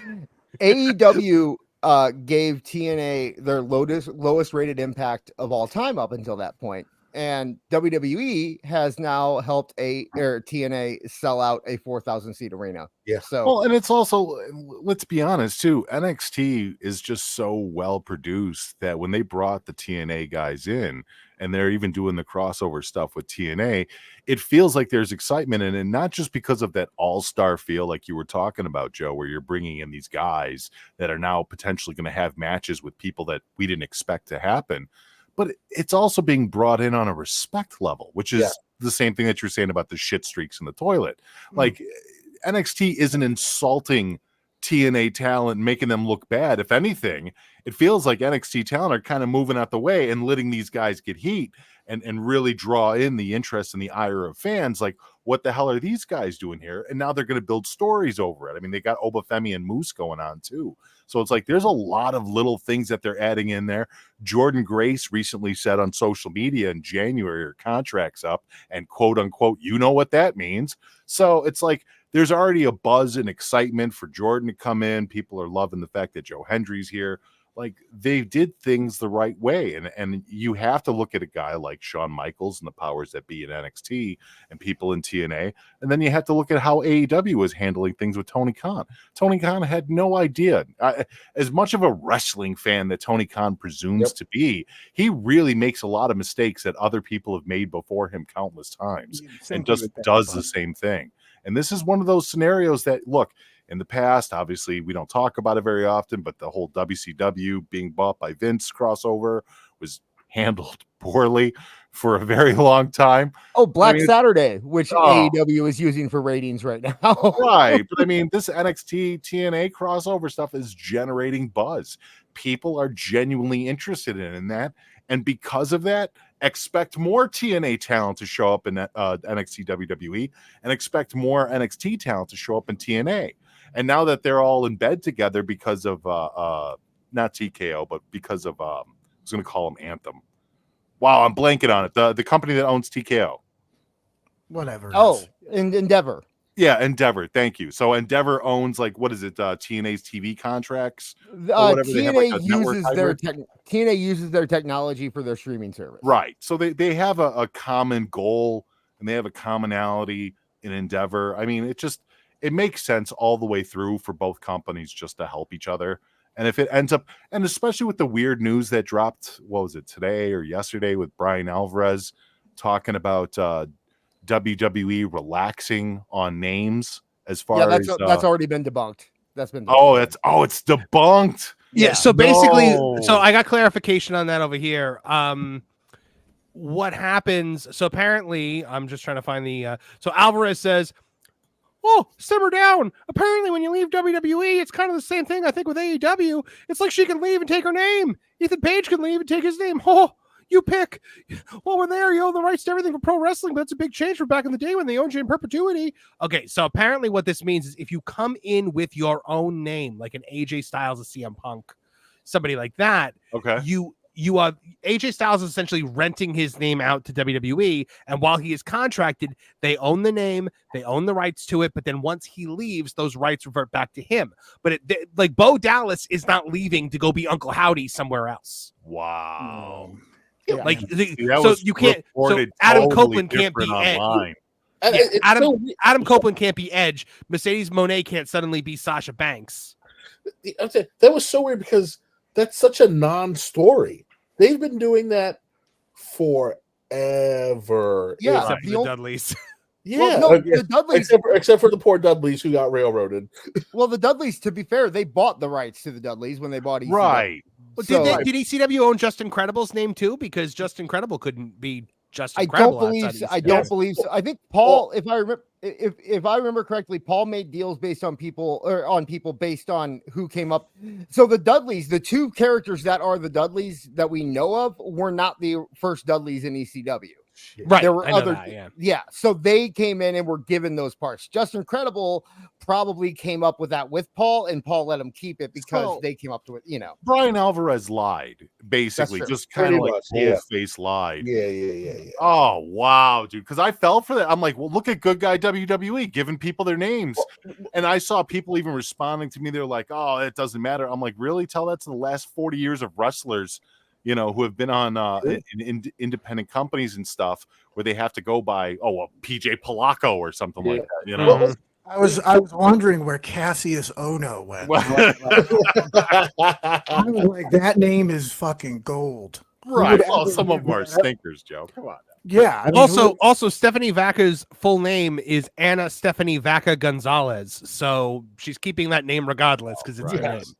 Yes, that's how Devon was able to say Devon. Wow, that actually kind of makes me sad. I was really happy to talk about that tomorrow with Kevin and stuff, because I'm like, man, look at WWE now. Without Vince, they're going to make these strides, change the industry a little bit, make things right. Obviously, WWE is the bigger company. They could do that move still. I wouldn't be surprised if Ari Emanuel or Endeavor come in and go, yeah, you know what, fix that. I hope. Yeah, I mean, it's you saw Triple H got Vince to back off and gave Cody the Rhodes last name. Yeah, so he didn't have to come out with Brandy in order to be Cody Rhodes, because they forgot about Cody and Brandy Rhodes. Yeah, so it's like there are instances where it'll happen, but I say it's going to be very few and far between. I mean, I get WWE holding on to it; they are protecting their intellectual property. Unless you can, you got to pull an Austin, right? You got to change your name to Steve Austin in order to get your name. Your character name, or change your name to Warrior. But it's change your name to Warrior. Well, that's not just to keep the Ultimate Warrior name. If you want to keep if Mercedes Moné wants to become Sasha Banks again, she has to legally change her name to Warrior. It counteracts everything. Is that the future of the business, though? Do you guys think that, like, from now on, we're going to have a less of an amount of all these campy WWE created names and more people using their original names? I think I thought you were going to say they're going to start all changing their names. I'm like, step up, Axiom. From everything that I have heard about Triple H, he's an indie mark. He loves the indies. He's very plugged into the indies. And I think he's going to start letting people come in, and they're going to be using their names. I don't think he's. We saw it already, though. We saw it already with the original Black and Gold when he turned into a super indie. Guys were keeping their names. Again, what's the poor name? Caden Katana. Whatever it is. Katana Chance. Why can't she just be Casey Catanzaro? We all know she won Ninja Warrior. The value is in having this girl who won American Ninja Warrior when no one else did it. Right. Vince's insane need to be able to capitalize on every syllable, force people into these awful names. What did they name Chris? What did they make Chris Hero call himself? Cassius Ono. Yeah, he was the original KO. Yeah, it was because of KO. They wanted to call him KO, and they found a name that fit. But I mean, look at the Olympic wrestler or Olympian they just signed. That woman, they changed her name. And, right. Tamara something. I think it has far more to do with if their name is marketable, right? Her name is not marketable. People are going to mispronounce it. People are going to struggle to say it. The announcers are going to have trouble saying it. So they gave her a name that is marketable. And according to guys like, I think Cameron Grimes was the one who said this, WWE works with the guys to come up with the names. They let them pick their names. They let them choose their gimmick. They let them do that kind of stuff. Whereas before, it was like a name generator. Yeah, but we've heard that, though. Like when Foley talked about all the incarnations that Vince wanted him to be. What was it, like Maxis the Mutilator and Mason? Right. Mason. Yeah. Crazy Pops. So it's like it's one of those things. They've always kind of done that. But if they're only giving you a list of 10 names and all 10 are just awful, it's like, well, no, that's not how it works. It's very different now. It's not Vince saying here's a log of shit, make it work. You sit down. Especially with the NXT kids at the time, was you sat down with Hunter, you sat down with the creatives. They talked about what you wanted to do versus what you have done, what they see for you. You hammer it all out, and then you pick a name that fits. Sometimes there's going to be a stinker. Sometimes it's gonna hit. That's just kind of how it goes. But if you notice again, you go back to OG Black and Gold. A lot of those names worked. Mhm. You didn't really have anything that was too hokey. It wasn't really until we went to the 90s hip hop era of NXT, the Living Color intro, where you started like, what in the hell name is this? Right. The week, wait, he had a heart attack. I can crap all over this. You come here, midget raver girl. I'm changing your name. Why? Because I can. Yeah. Braun Breaker is a That's but now they Wait. put so much money into it that changing it back would be silly, So. Was it just like stupid like Twitter marks, or was it like somebody like a dirt sheet person who tried to insinuate that that Bruce Pritchard and Vince somehow gave Triple H a heart attack? Oh wow! I think that was just Twitter marks, right? Like, Yeah, that was just Twitter discourse. Because there's no way Meltzer would have gotten away with saying that. I mean, yes, he did say that Roman Reigns faked cancer, but he wasn't going to get away with that. I would say it's probably the fact. It was probably the fact that Triple H's iliac crest looks like a fucking stabbed up checkerboard. Might have been more of a hint as to why he had a heart attack. I don't know what you're insinuating, but I'm all natural. Let me just the put growth hormone that transformed me into a caveman between 2002 and 2007 had nothing to do with this. maybe if you knew that trembling or trembla, that's not an Italian dish, guys. It's not. But I'll tell you what, Triple H's butt cheeks did eat a lot of it. I will say that. Back in the movie. Isn't that something that like Billy Gunn said in one of his interviews where he was like, we'd be in there in the back and Steph's got a needle in Triple H's ass. Got a needle hanging out of his ass, telling me I gotta go get drug tested. Well, why? This is what was it? The Scott Steiner story.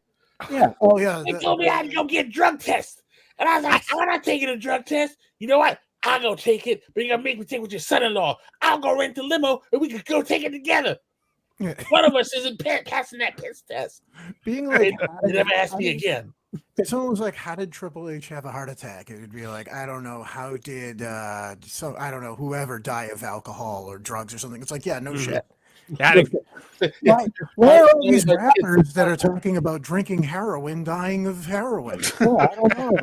How did the Dynamite Kid's body disintegrate? Oh, I don't know. He was 5'8", 345 pounds. Oh, yeah, that doesn't go well. well. Totally natural. Yeah, it's like you see that, and it's like, I think there was something suspicious behind it. Yeah, it's called their choices for 20 years. My forehead grew 4 inches naturally. I don't know what we're talking about. Just because in 1997 I looked normal, and when we got to 2002, I looked like a Klingon. That was just pure. That was just pure natural growth. It's what happens when you're as over as I am. It all goes right to your head, they say. And they were right. Here it is. It's like when your little teeth fall out and the adult teeth grow in, his adult forehead grew in. That's right. And so what if I look like Ted Danson? That's right. When your hair has the luscious glow of a used broom, you know you're all natural, baby. Oh my goodness. John JID 999 says Tuna Melts is off his rocker with a group of mocks, and that is correct. Producer Neckbeard said, remember when Tony buried TNA on their own show and Ann Evans responded with, and then he refused to do the angle where he get his from the TNA fans? Yeah. I remember that well. Yeah, why don't they like me? Why don't they like Tony Khan? That's weird. You know what I mean? John D. Lee for $2. Thank you so much. Says NXT plus TNA equals good for the wrestling biz, and I have to agree with that. That is, it is definitely a good thing. And Shaggy Phil 73 for $10 says Joe Hendry being in ROH when TK bought it and not doing anything says everything I need to know. For real, like, how did you look at Joe Hendry and not see dollar signs? Yeah, Joe Hendry had already been feuding had a banger feud in Europe and gone viral against Drew McIntyre by then. So it's not like he was nobody. He was already a name in the business. He was already over in ROH, and they had the opportunity to get it. But they also had the opportunity to get John Grisham. They had the opportunity to have Delirious on their staff, and they just didn't do it. Wow. But the wrestling audience is if you're not from Southern California, it doesn't really matter much now, does it? So Montreal, by the way, we've got Slammiversary coming up. 4,000 tickets sold. TNA has sold the event out completely. That's huge for them. Yeah. Huge. And I don't know if it's the Canadian market that's doing it or what, but man, I'll tell you what's doing it. The Hardy Boys reunited. They got a good buzz going. They got a great buzz going, man. A lot of people want to see the new TNA. Absolutely. Yeah. I agreed when Ant was on the show the first time and he was talking about TNA and that they would be out of business in like 6 months. I totally agreed with him. But this relationship with WWE, that's what's rolling up. It's done so much for them and brought them to a point. And imagine once WWE NXT gets on CW, how much exposure that's going to give them. Hey, Jess, can I ask you any word on Scott D'Amore? We talked to Ant a bit about it when he was on the show. He said, Scott is just, he's at home and does not ever have to work again for the rest of his life. So he's independently wealthy. Yeah, he's very independently very, very wealthy and very independent. What really chaps my bum about this is that that this WWE TNA like working together thing, Scott D'Amore broke at that. Yeah. And so they're still subsisting off of something that Scott brought to the table, and that just burns me with the way they treated him. I don't know. Look at it like this though. They got Dreamer on that team now. And Dreamer has great relationships with WWE. That's also true, but you have to believe that Scott brokered that deal originally, though. Except at a weird point in time where, for some strange reason, Kevin Dunn went out of his way to censor Tommy from all WWE materials, like putting the blur dot over Tommy Dreamer's head in ECW footage. Wow. Yeah. Well, I mean, dude, to be mad at TNA right now is to like be mad at Rudy at the end of Rudy.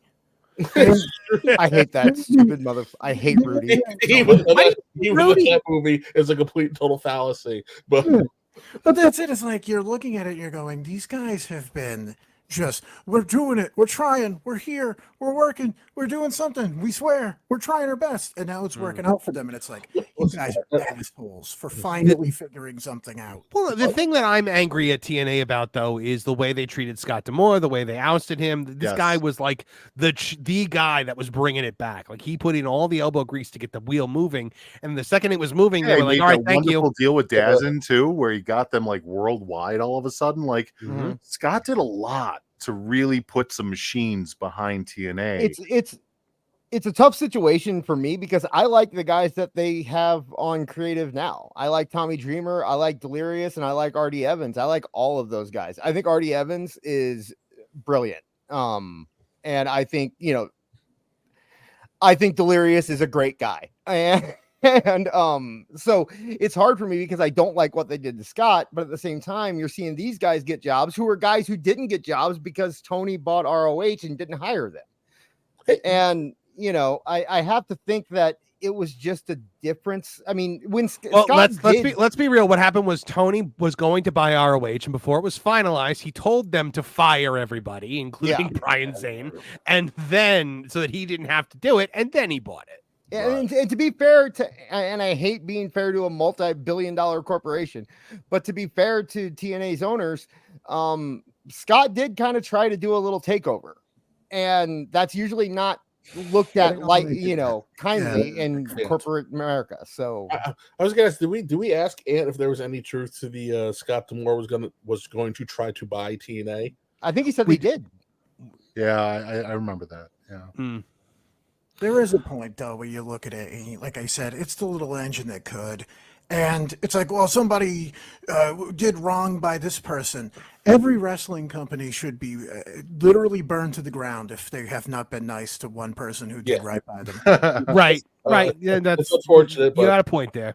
You're not going to be successful if you haven't scumbagged somebody at some point in time. It's absolutely like, well, that's like I said, it's the same exact thing as them being like, I can't believe Stephanie Vaquer would stab us in the back to make $5 million when she's from Chile and wanted to do nothing more than be on WrestleMania. It's like, you can't imagine that? Are you 10? Yeah, it must be nice being a child mentally to where you're like, why would somebody not be my friend for $10 million? It's like, huh? Well, the weird thing wasn't necessarily that they scumbag Scott. It's that Scott had all these accolades behind him, all these great things that he was doing. They still saw that and told him to kick rocks. Like, that's weird to me. When somebody is proving, making you money, turning the ship around, turning a failed project at some points completely around and starting to get eyes on the project, starting to get exposure for the product. And you're like, yeah, well, your offer isn't good enough for us. Time to kick Mitch, rock. remember when we were talking about CEOs the other day where it was like, she's Sasha's sitting there being like, I'm a CEO. And it's like, who associates being a CEO with being a good person? True. Yeah. Right. Who associates that with nice things? Like, you're like, oh man, if only I had a wife that was a CEO, she'd sure treat me right. Like, why? Like, we all know that's right, but it's different than kicking your wallet. You know what I mean? I understand that they're going to squeeze out people, that it's a company, a CEO is going to just do horrible things to people. I mean, we're dealing with it with Vince right now, but on the side note, you don't expect them to start kicking their own wallets. You don't expect them to start shooting themselves in the foot. Yeah, that happens. Maybe they think they can get more money if they sell it to WWE, because Ant implied that they were trying to get out anyway, and I'm sure Scott couldn't pay it. He implied that Anthem didn't really want to be in the business. No. And if maybe they just looked at Scott, they said, well, you know what? We've been talking to WWE. I'm sure they would offer us way more than Scott would. And now they're in a relationship with them and in a position where they could sell to WWE at some point and probably get a nice little profit out of it. So I don't know. I hate like I said, I hate defending a company like Anthem, but it's kind of just the way business is done. No, if it makes sense, it makes sense. I mean, that's really what it comes down to. It's just all speculation anyways, because we ultimately don't know what was said at that table between Anthem and Scott. We ultimately don't know the real reason behind why Anthem got rid of him. We can speculate, and obviously we can talk to people that are close to Scott in the situation. But at the end of the day, the only two people that are going to know are Anthem and Scott, Yeah. And I think it also says a lot that we didn't get the mass exodus that everyone thought we would get from TNA after Scott left. Yeah. Yeah, that's also another thing. All right. So one more super chat. Matthew James for $3 is Cornette Muppet going to be Statler or Waldorf? Probably. Oh man, that's a good reference. But we do unfortunately have to close down for the night. We've been going for almost 3 hours, which is, I feel like we can go for another 3. We've been going so hot and heavy this episode. I love it. A lot we didn't get to this week. We will be getting to it next week. In 2 weeks from tonight, I will actually not be here. I will be going on an actual vacation where I will not be working while on vacation. And our good friend Dis is going to be hosting the show on July 30th. So make sure you all tune in for that and support Dis in his big solo adventure. Let's go Dis. Yeah, so he'll be taking that entire thing is up to him. And thank you guys so much, Joe, Mish. Thank you guys for joining us from Wrestling Soup. What do you guys got going on the show? Like plug away, do whatever you need to plug, whatever you need to plug. Well, we did open that $100 tier up, Mish, right, with the rocks. Oh yeah, that'll be up there soon for next month. Yeah, so $100. I'll find a rock. I look at it. I think nice thoughts. That's right. Yes. And I'll put it in an envelope and I'll send it to you in the next 3 to 6 months. So special spiritual advisor rock from Wrestling Soup. Yeah. Thursday nights, regular show. Wednesday afternoons, around 3:30 Eastern time. I do a show with Kevin Castle for Wrestling Soup. Thursdays, 6:30 Central, 7:30 Eastern. Myself and Joe. And then on Fridays, we do Frank and Gus in the Discord. And then we cover post shows of pay-per-views /PLEs. This month, however, it's kind of up in the air. Got to figure out what I'm going to do. Joey's taking the big vacation for SummerSlam. Cruising. I'll be out of here. Ah, very nice. Yeah. So, but yeah, so make sure you subscribe to the YouTube too. We have a YouTube, and subscribe to the podcast and do all those things because, yeah, we're sticking around and we're funny and stuff or something. I don't know. Yeah. I'm old. We I'm tired. We are proud to be members of the Wrestling Soup Podcast Network. You can check out the audio version of this show on the Wrestling Soup Network. Drops usually on Fridays. So thank you guys for allowing us to be part of that family. And thank you for coming tonight and being a part of our family. This was just incredible. Oh, I'll love that. It's fun to talk about Sasha Banks and her Rock. So, oh man, that was I still can't believe it. I'm like crossing my fingers that Hot 97 is not like some kind of like protected media, and they're gonna be like, you have to cut this out. I will cry if that happens. Doesn't matter. It's a commentary. I don't think they can. Yeah. You're okay. No, you'd say that, but I try to dispute it, and they're like, no. I would fight it anyways. I'd be like, clearly, there's plenty of commentary talking about this interview. Dis, you've got a YouTube channel. Why don't you talk about that for a second? Yep, Maxed Out Media, MAXXD Out Media. Check us out. We do Lost Media stuff. We took 2 weeks off because we were on vacation 1 week and there's stuff going on, but we're doing one this week. Max is in charge of this one, so he's running the show on the next one. So I don't know what it's gonna be, but it's all on him. He asked me if he could do it, and I gave him the keys to the car, and he's 10, so I don't know how that's going to work out. But also I'm going to say it right now, so it has to happen. We're going to do All In. I'm saying it. Damn it. We are going to go live during AEW All In. We will be watching it. We will be commenting on it. That'll be a thing that happens, apparently. If you send me something where I don't have to pay for it, I'm all in.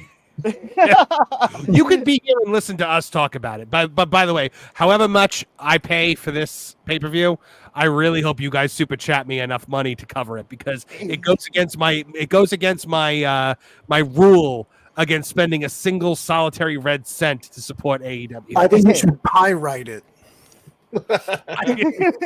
Yo, brother. Mercedes Monet told me that this was good.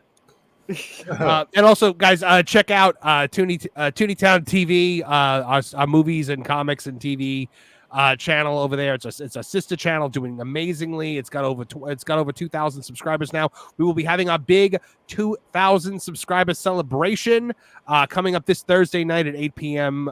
Eastern Standard Time, where Kevin Apollo and I and our panel, which I believe will have potential guests, including Lou Wasserman's Ghost and Spencer Baculi from Bounding Into Comics. Now I've said it out loud, so Spencer, you have to show up. We'll be talking about the Acolyte finale and a whole bunch of other stuff. So check it out over there on Tooney Town TV. All right. Well, thank you guys so much for joining us again this week. Thank you to our special guests, and thank you to you guys, and thank you especially to producer Neckbeard, who is always working his butt off in the chat. We got one more. Jamie Earhart for $5 Canadian says all in support. Thank you so much. We really need a support group after that. I'm good Lord, am I ever. Thank you to producer Neckbeard. He is the best in the business, and he is one of the best follows that you can make on X Twitter. So give him a follow, and he's a valued member of this show. We couldn't do it without him. All right. Well, from all of us here at Tooney Town Wrestling and Tooney Talk Wrestling, I'm Marvin the Movie Monster. Now get out of here!